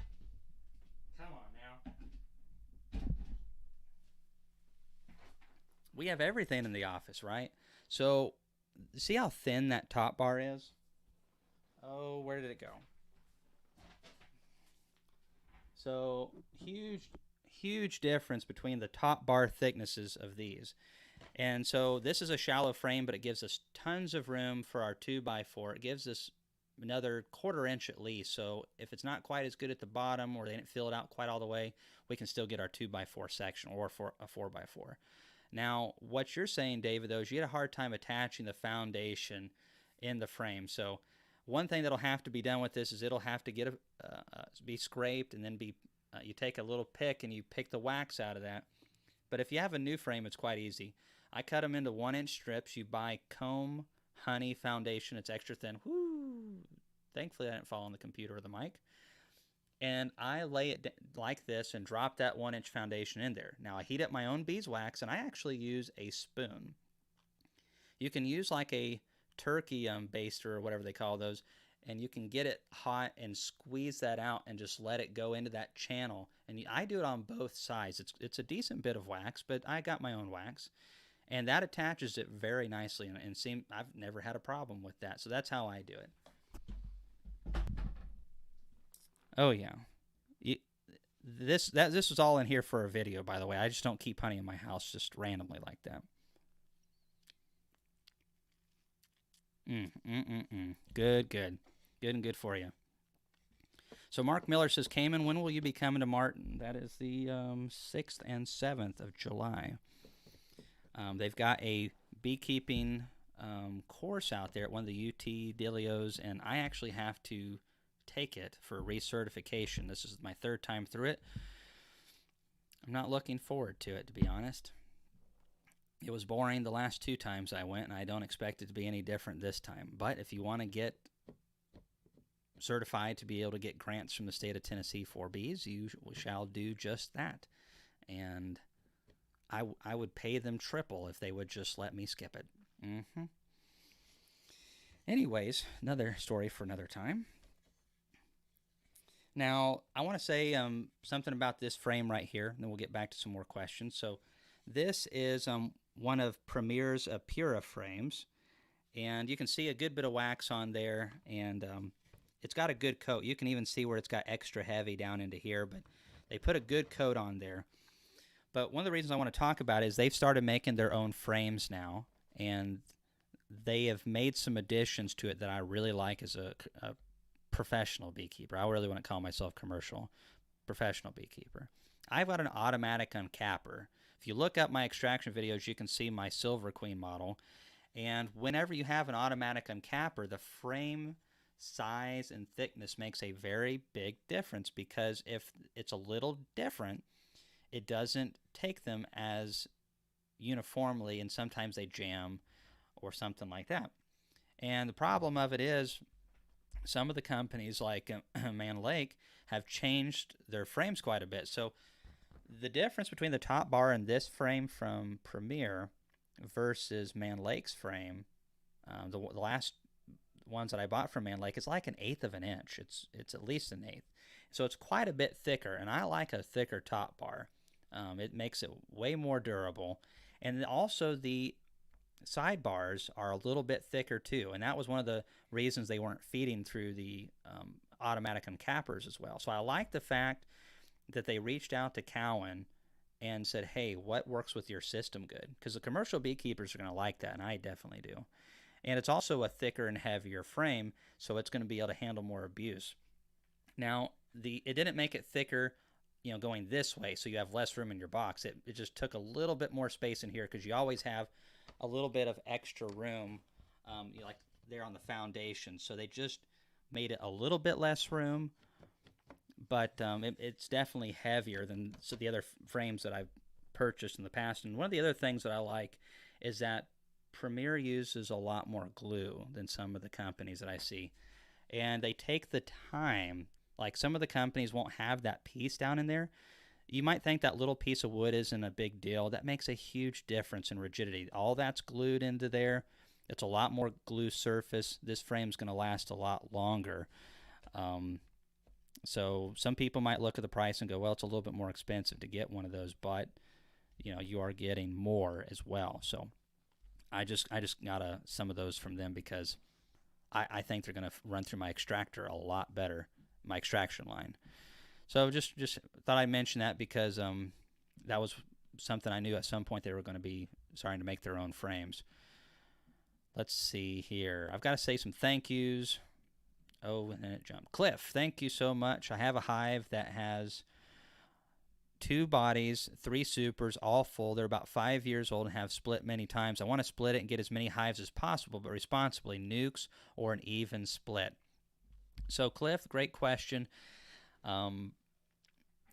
If it's got a bunch of frames of brood, like it's a powerful colony, and you've got 8, 9 frames, 10 frames with brood on it, giving a colony 3 good frames of brood or more is a good little boost, especially if they have some wax to go with it. So a hive like that, if I have queens to give them, it wouldn't bother me to turn that into 3. Leave 1 in the original location, make 2 splits. Just make sure that you shake in enough bees to cover that brood, because all the foragers are going to go back. And split 3 ways, and then baby them and feed them if they need that, if there's no flow going on. And then if they get to double deeps again and you have enough time in your season, split them again. But definitely, I don't like splitting much smaller than 3 frames of brood. And then you want to give them some food as well. But if you're still trying to get honey, obviously that's going to eliminate that. But sounds like they're a great colony and you'd like to get more off of that hive. But yeah, some people will take a hive like that and they'll split it 5 or 6 ways. I don't like it to have a bunch of little colonies. A colony that has 3 frames of brood and then gets a good queen going in that, they're going to be strong quick. One strong frame of brood. So let's say this is one of those bricks, like we like to call them, and it's got that much frame of the frame of brood on this side and that much on the other side. When that emerges, that should cover 3 frames of comb, or close to it. So if you have 3 frames of brood, and let's say it's the equivalent of 2 of those and a half, that's going to cover 6.5, 7 frames of bees of comb, and so that's quite strong. Plus, you have some of the previous generation still left, so that's going to be a pretty strong colony. So there's a book by Dr. Larry Connor called Split Essentials, I believe. I have it right over here. Let me just grab it.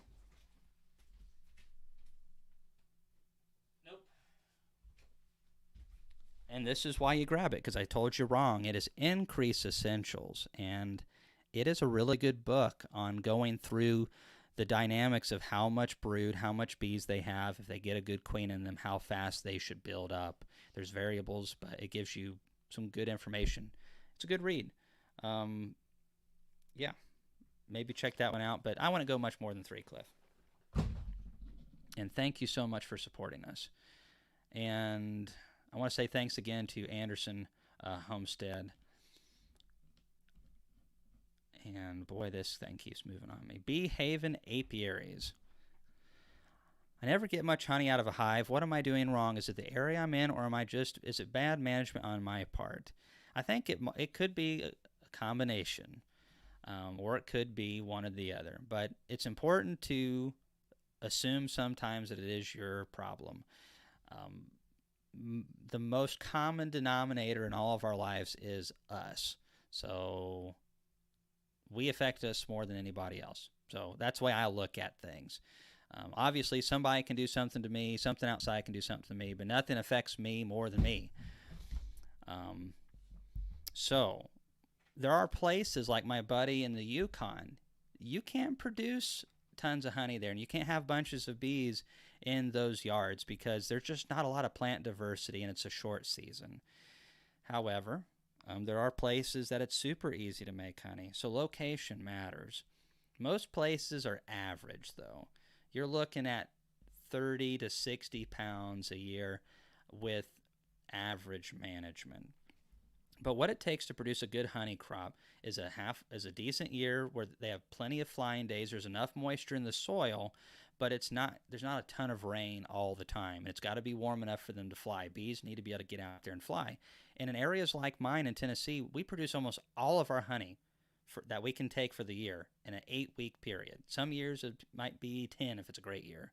Some years if it's poor, we might only have 5 to 6 weeks to produce surplus honey. That means during that 5 to 6 weeks or 8 weeks or whatever that is, we have to have strong bees. And I'm not talking like 10 frames of bees. My best honey production colonies that are making hundreds of pounds a piece, like a 100-pound honey crop that I get to take, those things are at least 3 deep boxes strong. And they have a lot of bee power, about 50 to 60,000 bees. Now, if you let your bees swarm at the wrong time of the year, that's going to reduce your honey crop. And it's tricky early on because, first of all, you have to learn how to stop them from swarming or to prevent that. And if you don't have any extra combs, it's difficult because when that flow hits, you have this influx typically of not only a lot of pollen, but you also have a lot of nectar. And nectar a lot of times is about as thin as water. And so if they can bring in 10, 15 pounds in a busy day, no problem. And if they do that 2 days back to back, well, that takes up a lot of space. And if you don't have any combs for them to move that out of the way, that backfills the brood nest. She runs out of room to lay. There's also pest problems. And a lot of people who don't manage the Varroa mites and stuff, they might be able to manage them just enough to keep their bees alive, but there's still enough of them in there that it keeps the colonies from being able to perform at 100%. And then sometimes you have a poor queen. She's an old queen, and she just does not lay good. She's old, or something's wrong. So there's several factors that can get into this, and that's why if you want to have 100 honey production colonies, you better have more than 100 hives, because you'll never get 100 out of 100, no matter who you are, that's going to give you prime production, because there's always something going on in your bee operation, all that. Wow. Paid $76 for a shipped queen. Hopefully ships next week. So I don't know. Maybe I'm stupid. I mean, if that's all you can do, then that's all you can do. As everybody gets further along in their beekeeping, more options are available. Maybe you find somebody nearby, or maybe you try our 5-frame new queen rearing method.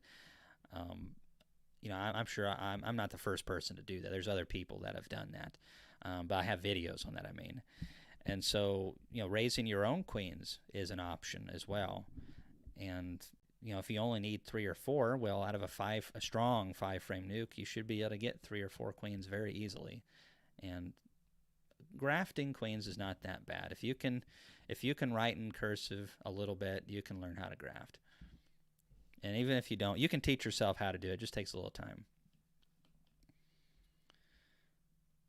Let's see here. Scrolling down. Illinois is just the worst. Don't be like that, Zach. Of course, Zach's in Hawaii now. He's the guy that I go and visit, and he's on the Big Island now, and he's sitting on all kinds of honey. They make stupid amounts of honey down there, and he's just so upset he's sitting on all this honey. If anyone needs 90 barrels of honey, Zach's got you covered. Hawaiian honey. He says it's the best ever. It's almost as good as Tennessee honey. But when you've been in Hawaii, Illinois doesn't look that good, okay? But Illinois is not that bad. I mean, there's Chicago.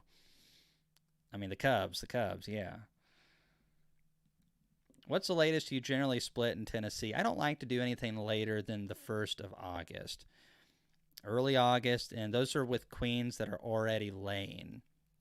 So I make the split. It's going to have at least 3 frames of brood. It's going to have some food. I'm going to be babying them with feed and all that kind of stuff, and they're going to get a mated queen, and she's going to be able to lay and build up through August and September, and then start making those winter bees in October and late September. So there's got to be enough time there. Okay. Man, this thing just keeps jumping. Would you consider making it a series to cover hobbyists? I would love to do that, and I've wanted to do that for a long time. The problem of it is just not having enough time to do that. Now, we do have a series that we started early on with YouTube called the Package versus Nuke Challenge, and we showed a lot of stuff on how we installed the packages, installed the nukes when we had issues with the packages because they do have queen issues, what we did to fix them, how much we fed them. It wasn't perfect, but it's the best that we have at this point. It's something that we want to work on. We're just going to have to get more help.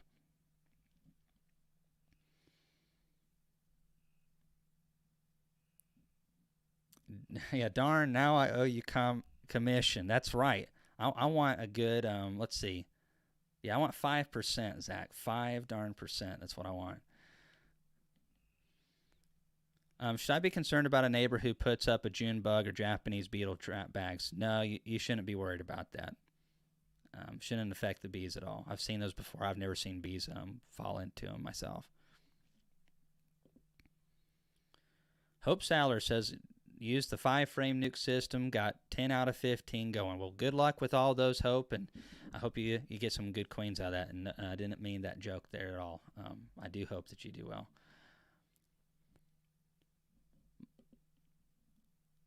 Hey, Dwayne, thanks for saying so. He says, some fantastic tips tonight. Thank you. You're welcome. I'm glad that we're useful a little bit.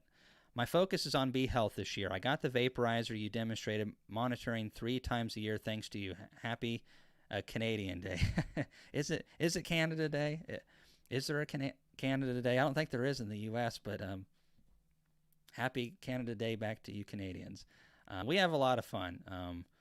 I actually have a lot of friends now in Canada due to this YouTube channel, and it's been a really fun gift to be able to learn so much about Canadian beekeeping. There's a lot of parallels there. Obviously, there's some different extremes, but a lot of parallels. And some very nice people up there. They actually might be as nice as what they told me that they were. Let's see. Cayman. Turn up the voice. Is anybody else having a hard time hearing me? Usually I have to be fairly close to this. So Andy says, what is good to treat your bees in August when it's around 95 to 100 degrees? I still use Apiguard as one of my treatments during that time. Even if it's that hot, you will damage a little bit of brood sometimes. But I'll go to these colonies and I'll look at the entrance and it's like 300 bees, sometimes a little bit more. Not too worried about that. Even if it was 600, 800. If they get cleaned up, the queen can lay that in a day. So I'm not too worried about that now. So I do see a little bit of that in the hotter temperatures, but I still use Apiguard when it's a little bit hotter. But the main thing is with the Apiguard is you want to have space. If you have 2 deep boxes, you want to put the Apiguard in there, and if it's going to be up on top, and there's plenty of bees in that hive, you want some space, a little shim or just an empty medium super during the treatment. The bees need to be able to access the thymol gel and be able to drag that through the colony. And it also helps get some air circulation in there, which makes the off-gassing more uniform so you don't get so many hot spots, which is where you would run into a little bit more damaged brood.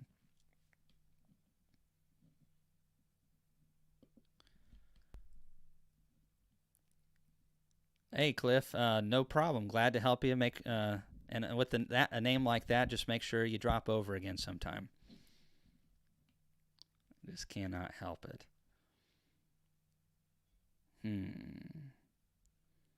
So, Aaron Paris, there it was. You should come to Canada sometime. I'm going to be in Canada in September and October. There's the Western Apicultural Society meeting, and I'm going to be one of the speakers there. So I'm really looking forward to my first time in Canada. Doing bee stuff just seems natural, and there's several cool people going to be there, so I'm excited to see them. Etienne is going to be there. He does the north of 60s, above the 60th parallel. Way too cold. But yeah, I love watching his videos on beekeeping up there because it's so extreme. Also, there's going to be Andrew Munn that makes the Apis Biologics products, the Canadian rocket fuel supplements. I get those put into all of our patties and use that in the liquid feed as well. There's also going to be several researchers up there, and Tom Nolan from Formic Pro is going to be there. So a lot of fun Canadians are going to be up there, and it'll be neat to be in their territory and just see if I don't make too many people upset with my American jokes. More specifically, my Southern jokes. A.K. Moore says, "Do you mark all the queens the same color? I'm new to this." So every year it's different. It's a 5-year rotation. So this year is the color red, and last year was yellow, and then white I believe was the year before that. So I cannot remember, but I believe green is is 2024, and then blue is 2025. I'm pretty sure that's correct. And you rotate those out, and that way you kind of know the age of the queen. I don't mark all of my queens just because sometimes I don't take the time to find them. But whenever I have the time and I have the pen with me, I do mark the queens. And I wish all of my queens were marked. It's hard to keep a track of a few hundred queens like that. And there's queens getting requeened and different things. But it is nice to have them marked. Then you know when they're requeened. Because bees will requeen themselves.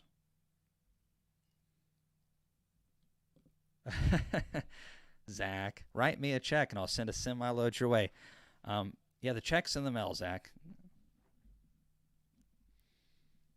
So Cayman, Robin says, what is your plan for mite treatment? When do you start the treatment? So I usually view it as the first treatment of the year is actually the previous year. So typically December on a nice upper 40, 50 degree day Fahrenheit in Tennessee, when my bees should be broodless, I usually ring the Christmas tidings in by torching Varroa mites 2 to 3 times. So it could be a couple days apart.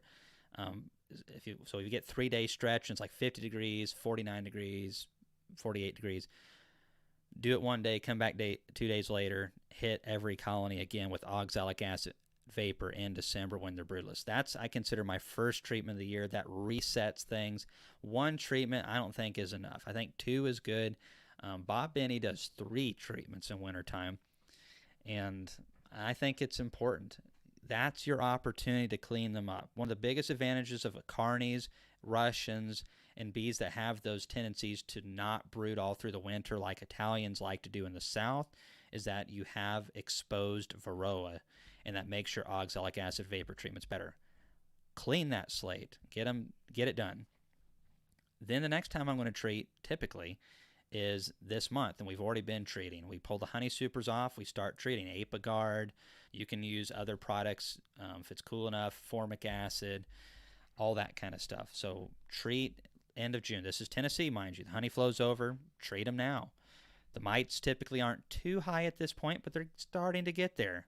Never let them impact your bees is our philosophy. And we're not always perfect with that, but we try.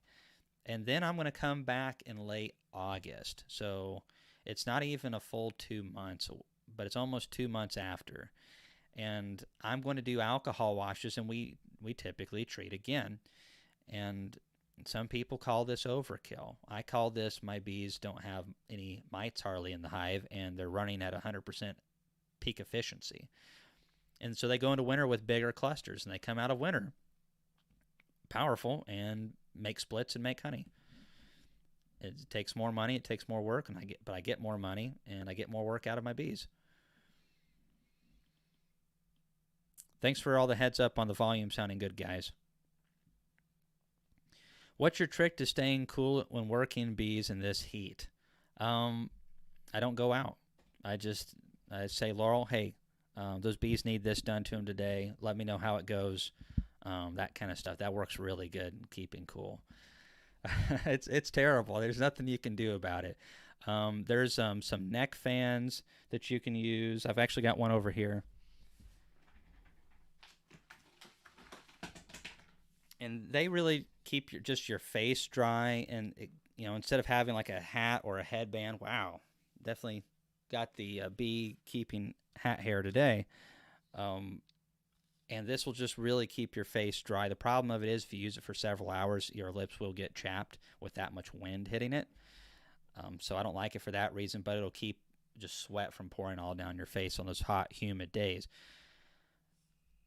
You can make sure you take your breaks, drink plenty of water. I mean, there's just no way to avoid it. Start early in the morning. I mean, in robbing season, the bees are going to not like you no matter what you do. So we usually try to start early and try to get out of there by the heat of the day if we can. Do something else and then go back later. But it's rough. Summer management in Tennessee is our hardest season. July, August, early September. Most critical days in beekeeping in Tennessee. If your bees go into mid to late September clean with a good queen and a decent population, you have an extremely good chance of having those bees overwinter and be successful.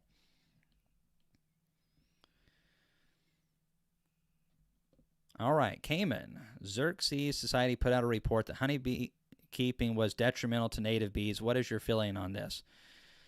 Oh, boy. Well, did that sum it up right there? It's not detrimental. Does it have some impacts? Sure. We have really good habitat in this part of Tennessee because we don't have corn and soybean everywhere. We don't have lots of commercial property. We don't have commercial ag. And why am I still wearing this? We have tons of red clover and honeysuckle and a lot of native plants that grow here. The most important thing, 90-something% of the problem with native bees is lack of habitat and forage. One and the same, basically. That's the number one problem. Honeybees aren't even a close second in being detrimental. So if they want to tout that as the problem, well, what they need to do is stop spraying everything, mowing everything, and taking everything from the native bees, because their diets are quite different by and large. They do forage on some similar things, but there's a ton of plants in the U.S. that are very specific to solitary bees. It's like honeybees have a very difficult time using honeysuckle, the vine honeysuckle. The honeysuckle bush is different. But you will see a bee on it occasionally, but that's only when they're desperate or there's a lot of nectar up towards the top. That's mainly designed for native bees, and there's a lot of plants like red clover, not the crimson clover, the red clover. Our bees, you'll see them on it occasionally when they're desperate, but they can't get much from it. Their tongues aren't long enough, essentially. And bumblebees and other types of bees, carpenter bees, they wear it out in our fields, but we don't spray anything. We have a very diverse plant life in our corner fields, and we just have all kinds of weeds. That's what they need. They need weeds and lots more of it.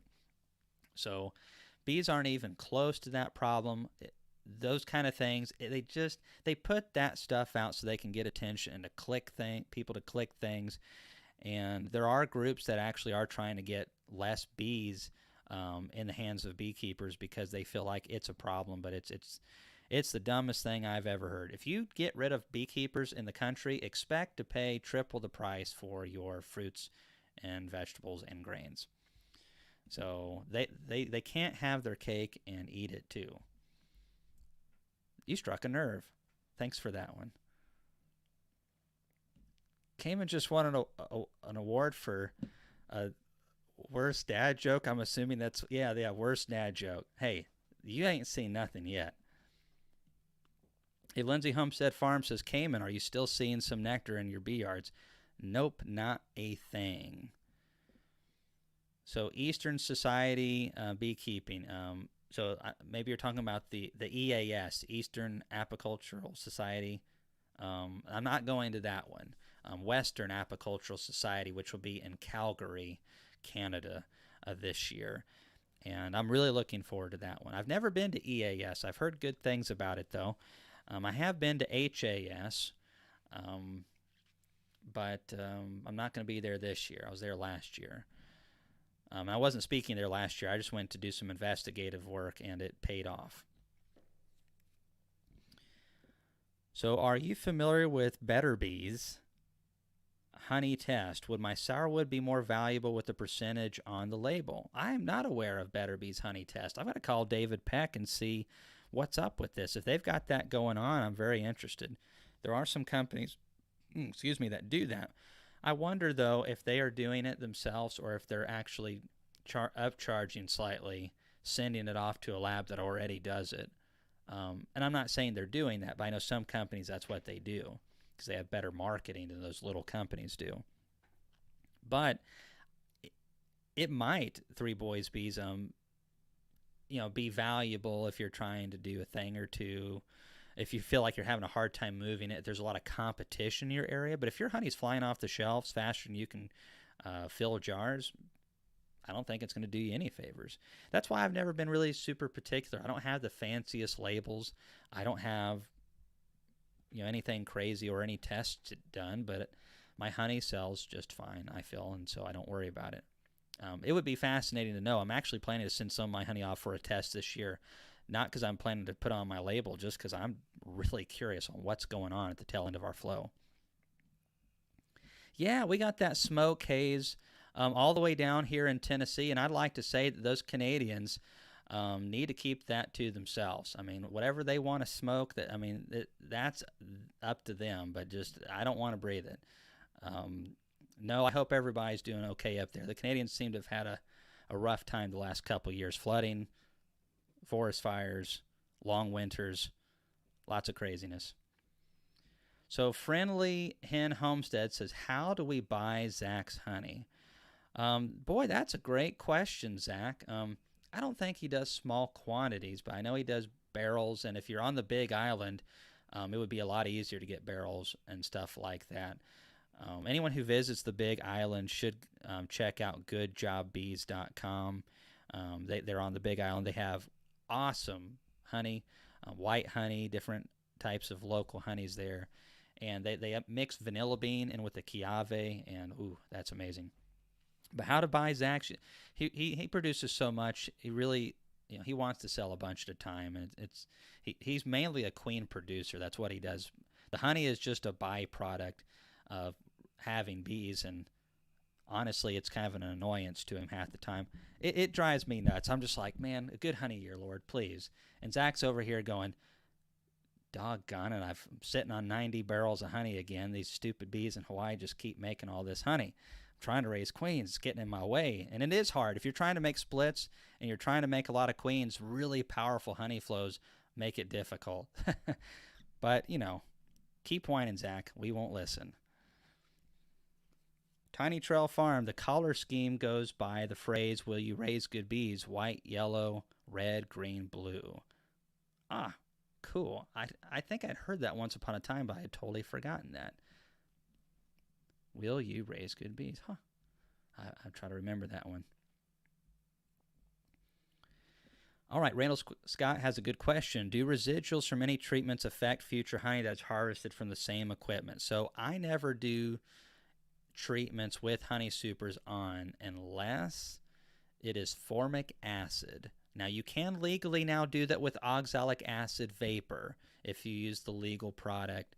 Oxalic acid vapor is now legal to use with honey supers on. I don't think that makes a lot of sense for me to do that, though. Formic acid would be preferred if I'm in an extreme situation like that. But formic acid and oxalic acid themselves are naturally occurring in the hive, and what they break down into is even more natural and common occurring in the hive. And they do a lot of tests, and these products within just a few days are below the natural threshold of what's normally in the hive. So it's very safe, very organic to use those two products. Now, we use thymol as well, and you wouldn't want to use that with your honey on. It'll make it taste like Listerine. But as far as next year, having used that in the brood nest, being concerned that's going to be in there, I'm not worried about thymol at all. Even if I had, let's say, I accidentally got a little brood or left a medium super on for them to overwinter on for some food, whatever, and it just had a little bit of brood in it, and it had got maybe 2 rounds of brood, and it was on while the thymol was going, but then the bees ate all the honey, and now it hasn't been treated with thymol for 4 or 5 months, 3 months, whatever. I'm not worried about using that again. Again, it's very natural, not worried about it. It's not ideal. What I'd be concerned with is using a product like Apivar, Apistan, Checkmite. Those are synthetic compounds that break into 26-letter words that you don't want in your gut, and I don't really use them anyways. So that's something to consider. But the natural products that are out there, I don't worry about it. Very, very natural. A lot of research done on them.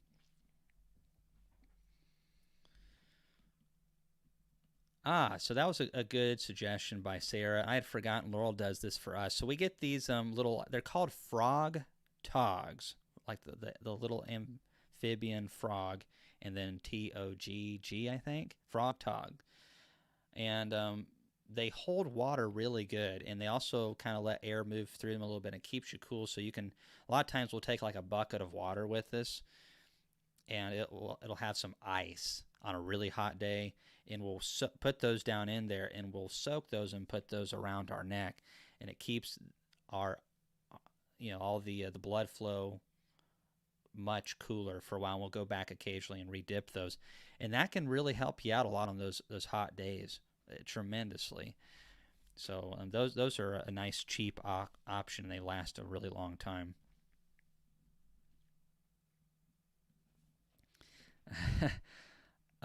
Sorry, Yvonne, I don't have that option on this program. Maybe one of these days they'll come out with that option.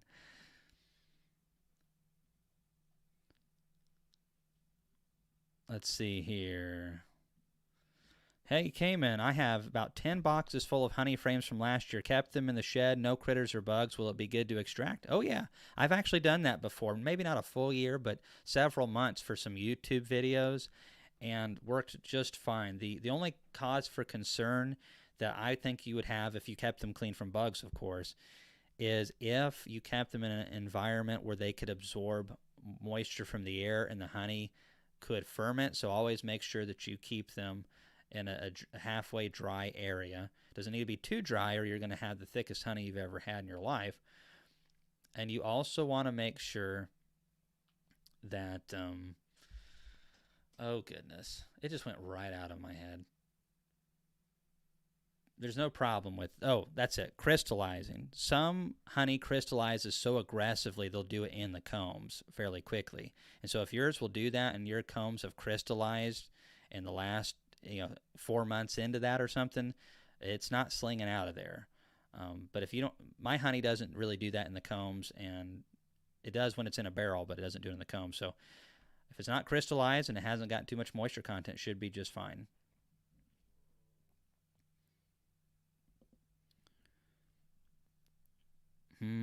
So Robert says, your queen marking pin recommendation works great. Practice on some drones until I felt comfortable. Thanks for the help. That's how I started. I'm glad it helped you, Robert. Practice is and experience is the best teacher for all this. Our YouTube videos can only do so much. But if you're wanting to mark queens, go in there, grab 20 drones, 10 drones, 30 drones, whatever it takes. They're bigger, they're easy to grab, they don't have a stinger, and it this muscle memory is so important in getting those motor skills. It's just like riding a bicycle. And once you get comfortable doing drones pretty easily, I just reach behind the queen, grab both sets of wings, and then you can mark them. But until you've done that, it's hard enough to catch the queen without ever trying. But then to have to catch a queen for the first time and then mark her for the first time, it's it's kind of nerve-wracking. You got to be able to hold your hand still. So a little bit of practice goes a long way.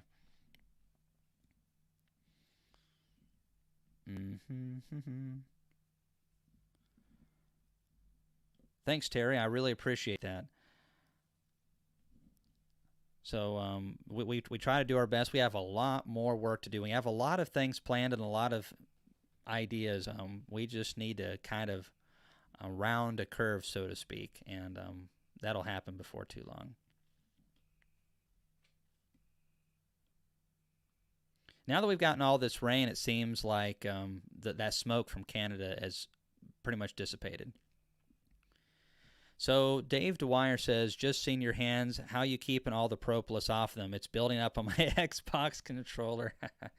It does. If you do it barehanded, it builds up a lot. And I have been using gloves more this year than I've ever used them. It's not really due to the bees getting more aggressive. It's due to me having more work to do in a shorter amount of time. I can just move so much faster with gloves on. And so that's kept my fingers cleaner. And also, I've been busy. There's a lot of work that we do now that's outside of beekeeping. And I've also gotten a little bit of some friends to help me on the side. That's really helped a lot. I need even more of that. I need someone to help me full time. But that's kept my hands a lot cleaner. And that propolis builds up and will stain your fingers. It's good and good for you, though, but it's a problem. Alcohol will take it off, but then it'll just dry your hands out really bad. So, Cayman, what is the best place to purchase jars? 40 to 100, glass or plastic? What size sells the best? So, 2 pounds are what people want around here. But if you're trying to get the most money out of it, 1 pound might be better. But those are pretty much what I stick with by and large, is 2 pounds or 1 pound in the oval style. However, I do now carry the 1 pound glass rounds. And when I say the 1s and 2 pounds, we have glass and plastic. Some of our customers want plastic, but most of them want glass. So I get my glass from a guy named Jason Dodson down in Columbia, Tennessee. And it's a good price that he's got. But you can get them from Better Bee. If you can drive somewhere locally. I know Hidden Hollow Honey in Indiana has different jars. Excuse me. And then, I was thinking something that just went right out of my brain. Arkansas Glass. They produce glass down there in Arkansas. So there's look around for some companies that do some glass work, and that might be the cheapest way. It just depends on what you have available. It's a lot cheaper to get 1 pound rounds typically and quart and pint style jars than it is to get the fancier nice ones, but it is what it is. I've got to take a little sip of this Maine honey right here. Bottoms up.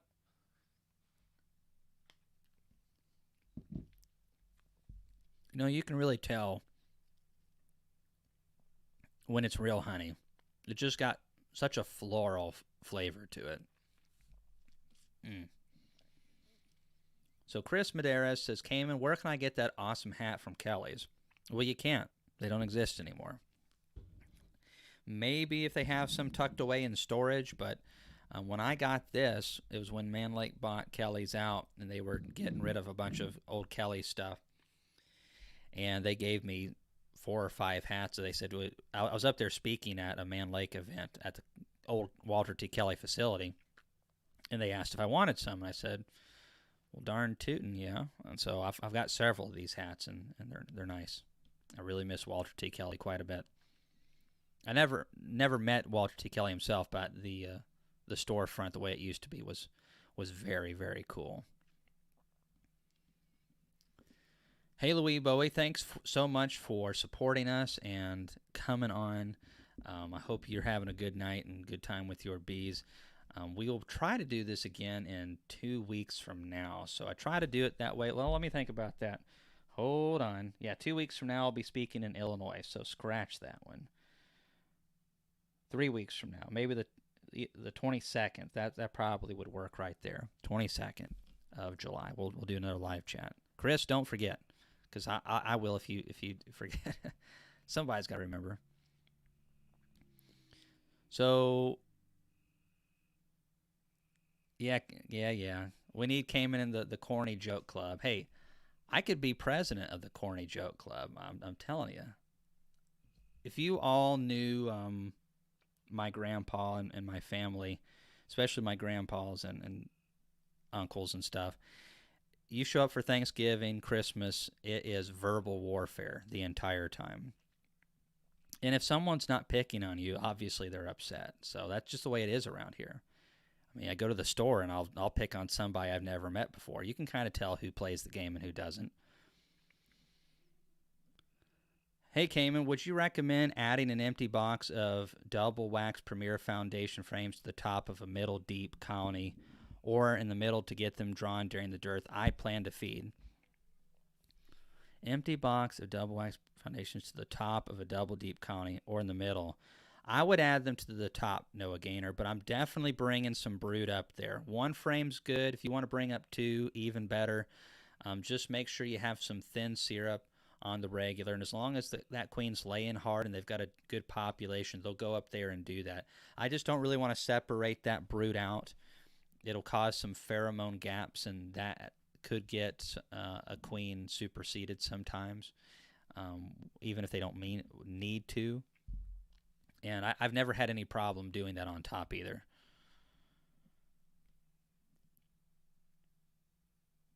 Cayman, have you ever kept bee weaver bees? They're supposed to be Varroa resistant. Any thoughts? I think it's a little overhyped myself. I've gotten in trouble at places for saying this. I'll say it as much as I want to. You don't have to. No one has to agree with me. That's the cool part about this. You can listen to me and make up your own opinions and go, Cayman doesn't know what he's talking about on that one. But the bee weaver queen that I had was the most vicious hive of bees I've ever had. A friend of mine gave it to me. This was years ago. It was, I don't know, 13, 14 years ago. I wasn't even married to Laurel yet. And this guy's friend of mine keeps bees. He said, Cayman, I've got this aggressive hive. They're Africanized, man. I'm like, well, where'd you get them from? He's like, bee weaver. I thought I'd try one out. I had a hive go queenless, needed to get one. All right, well, I'm like, they're not Africanized, man. There's no way. He's like, dude, I'll give you this hive. I've got to get rid of it anyways. I can't find the queen. Just take it. I'm thinking, free double deep hive and all the equipment? Yeah, bring it over. This guy's crazy. They might not have been fully Africanized. I'm sure they were not, but I've never been attacked with 100+ bees at one time. And, I mean, that was before pulling the first frame out. I mean, I popped the lid, smoked them like normal, and mobbed. Now, I know people who have purchased bee weaver queens and not had that experience. I also have had friends who have purchased 30 of them at a time, and they said they couldn't get within 100 yards of their apiary for the vicious behavior. They performed well, but they also did have some mite issues as well. So I have a hard time trusting anybody, to be honest, that says their bees are treatment-free. It's never been that easy. Even before Varroa and small hive beetles, there's no such thing as easy beekeeping or easy cattle farming or chicken raising or anything. If it sounds too good to be true, it usually is. Are they more resistant? I'll buy that. But are they treatment free and you just can not do anything ever for Varroa or anything like that? I don't buy it. What if the queen gets superseded the next year? Daughter's not going to have near as much genetics. That's just my personal opinion. I have a lot of good friends that are treatment free, and we disagree. And I'm glad that we're still able to be friends because we both think very differently on that subject. I did treatment free for several years, so it's not like I'm a novice to treatment free. I did it for like 6 or 7 years back to back, raising my own queens, trying to breed from the survivors. Obviously, when you're treatment free, that's all you can do. You can only breed from the ones that actually made it, and it just didn't work. Dave Dwyer says, do you post your speaking location somewhere? Nope. We are way behind on stuff, and it's a shame. we're going to get more help. It's going to take some more time, but we're getting there. We're like tip of the iceberg almost. That's a wrong. We're cresting the hill. There we go. That sounds way better. So I need a website just for myself, and it says where I'm going to be speaking at. But I'm going to be in Quincy, Illinois, the 14th and 15th, and then I'm going to be. Where am I going to be? You know what? I can't remember. There's a lot of them. Maybe I'll make a YouTube video on that, just one video, and just have all the ones for the rest of the year. That'd be fun.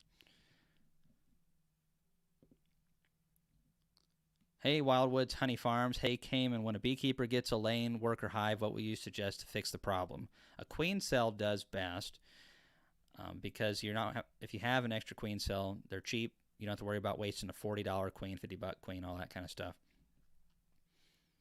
Giving them a frame of eggs or young larvae. I'm trying to say larvae now. No one says that around here, but I've been contacted by a lot of people who are apparently a lot more educated than I am, and I'm not really denying that, but it's larvae if it's plural. Like I really care. But I'm trying to say it because apparently I'm teaching everybody incorrect ways to do things with my pronunciation. So larvae. And I struck my own nerve there. So what I would do to fix that is give them some young brood. And if possible, a queen cell. Or if you had a queen, use one of these cages on that frame of young brood and just slow release into that. It would be better, in my opinion, if you have extra hives, though, just combine it back with another colony. Then take that queen, if you purchase one, and make a healthy, good split. You'll have like a 90-something% chance of success versus a lane worker situation, which is 50-50, I think, at best case scenario. So Texas Beekeeper says they settled the weaver queens down a lot. Well, that's good. That's good to hear. You'll trade me a Penn State Nittany Lion hat for a Kelly hat. What do I need that for? Roll Tide. I have nothing really against Penn State, though. I mean, for a Big Ten team, they're not the worst. Chris Medeiros, he's a Buckeyes fan.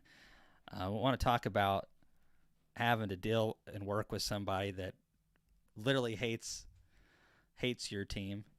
I tell you. Cayman, when do you feed thin syrup versus thicker syrup? Mostly it's 1-to-1 this time of the year. If a colony has a lot of weight on it and I'm just trying to keep them drawing comb but don't want to add a lot of weight, I'll drop down to 3/4 of a pound of sugar to 1 pound of water. So I add even less weight onto the colony, but just to keep them drawing. I want to always have 3 deep frames equivalent of sugar syrup or honey in a strong colony at all times. That's the minimum. Otherwise they won't behave properly. They won't act properly, won't keep the colony strong. And I'll feed thicker syrup whenever I feel like it. Typically, that's later in the year when I'm trying to make sure they're heavy to go into winter. I'd like each strong colony to have 60 pounds minimum to go through a Tennessee winter, and that'll do good here. Now, there's no reason you can't feed thicker stuff. If you have some bees that are super light and you got a 1-gallon feeder, but they need some weight now, give them 2-to-1 or close to it. The thicker you give it to them, the faster they're going to put the weight on. So it's really a flexible thing.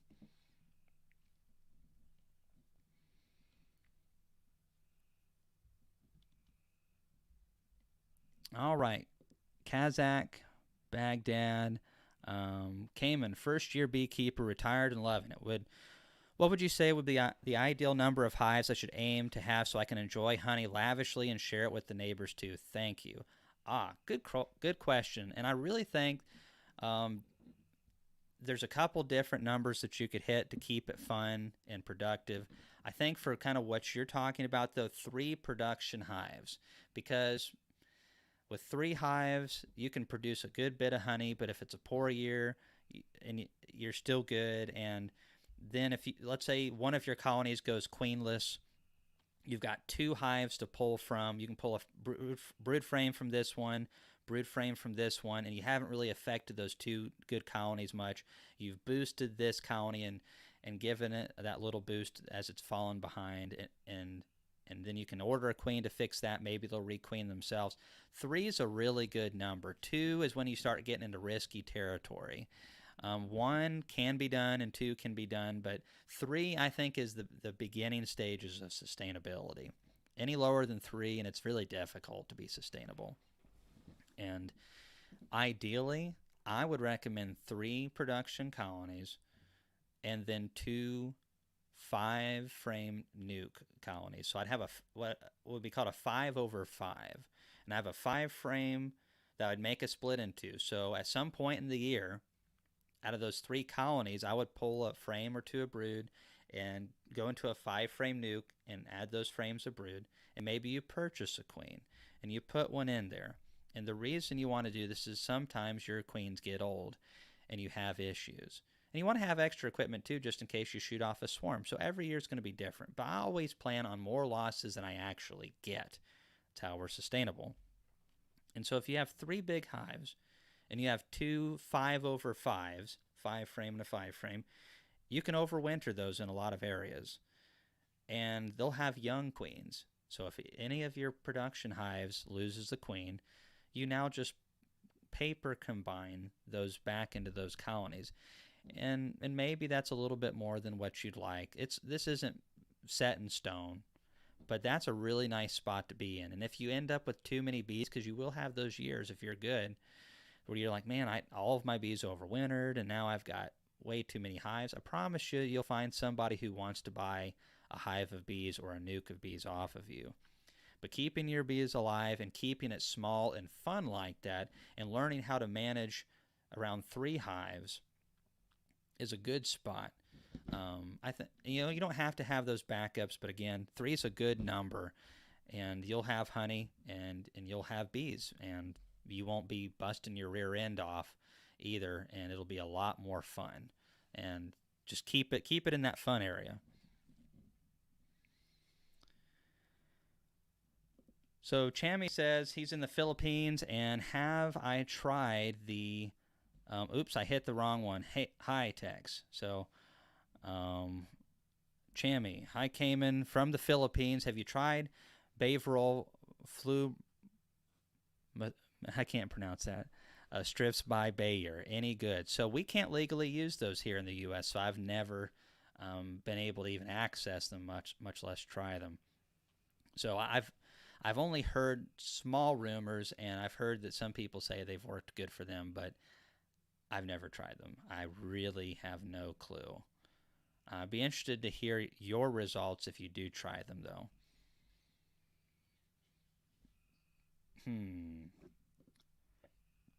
Excuse me. I miss Walter T. Kelly Company, too. Still have a 1997 Walter T. Kelly catalog. Ooh, cool. I was looking at the prices in that catalog the other day. Don't do that, Richard. Man, what a price difference between now and then. At 97, I was I was 9. Yeah. So I wasn't keeping bees at that point. I started when I was 14. But I remember when I ordered the first time from Kelly's at 15, the prices were quite different. It was just totally different back then, and I just can't imagine being 60, 70, 80 and the changes that have happened in that time period. Maybe one day I will understand to a degree. Though I think my experiences are going to be slightly different. The world is a little bit different than it was, but in some ways still the same. Ooh, getting deep here, really deep. However, the coolest thing, and when I built the conference, that was the experience that I built it off of. It was the Kelly experience. When I went into Walter T. Kelly for the first time, and I went in there, and they were sewing the gloves, and they were making the suits all there on site. And then you went over to the metal fab shop. They made extractors and uncapping tanks, and they made all the metal stuff there. It was all made there in the shop. And then all the wood stuff, from lids, bottom boards, frames, boxes, you name it, it was made there at the Kelly facility. And then I went into the next shop over, and they made all of their wax foundation there as well. And Walter T. Kelly had built most of these tools to make these things himself, or at least been a part of the design. And so they were making all this stuff there. And it was just like a wonderland for beekeepers. And it was all, by and large, U.S. stuff at that time. And that was, early 2000. You know, that wasn't super early. It was probably around 2008 or something like that, 2009. And just what it is today, or maybe it was earlier than that. Anyways, whatever it was, that was a cool experience. It's no longer like that anymore. The only thing I think they make at Kelly's now is basically foundation. Everything else, it's mostly a warehouse now. It's quite sad.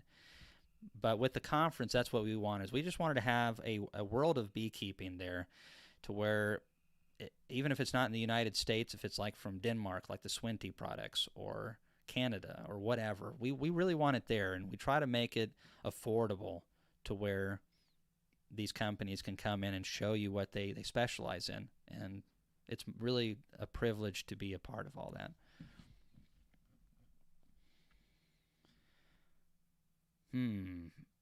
Yeah, ECP, walked near a weaver queen and a hive and got your sock stapled to you. It happens. Well, folks, I've got a lot to do. Still got some work to get done. I'm so happy that we were able to have this live chat tonight. And I want to say thanks to everybody who came on and asked their questions. I'm sorry if I didn't get to your question. Please send it to me in a video or on my next live chat, and we'll try to get to it. I never can get to them all. I get a little long-winded. But I want to say thank you for being a part of the beekeeping community. You all are very important to it. And I have a lot of news that I'm going to be sharing with you in the future.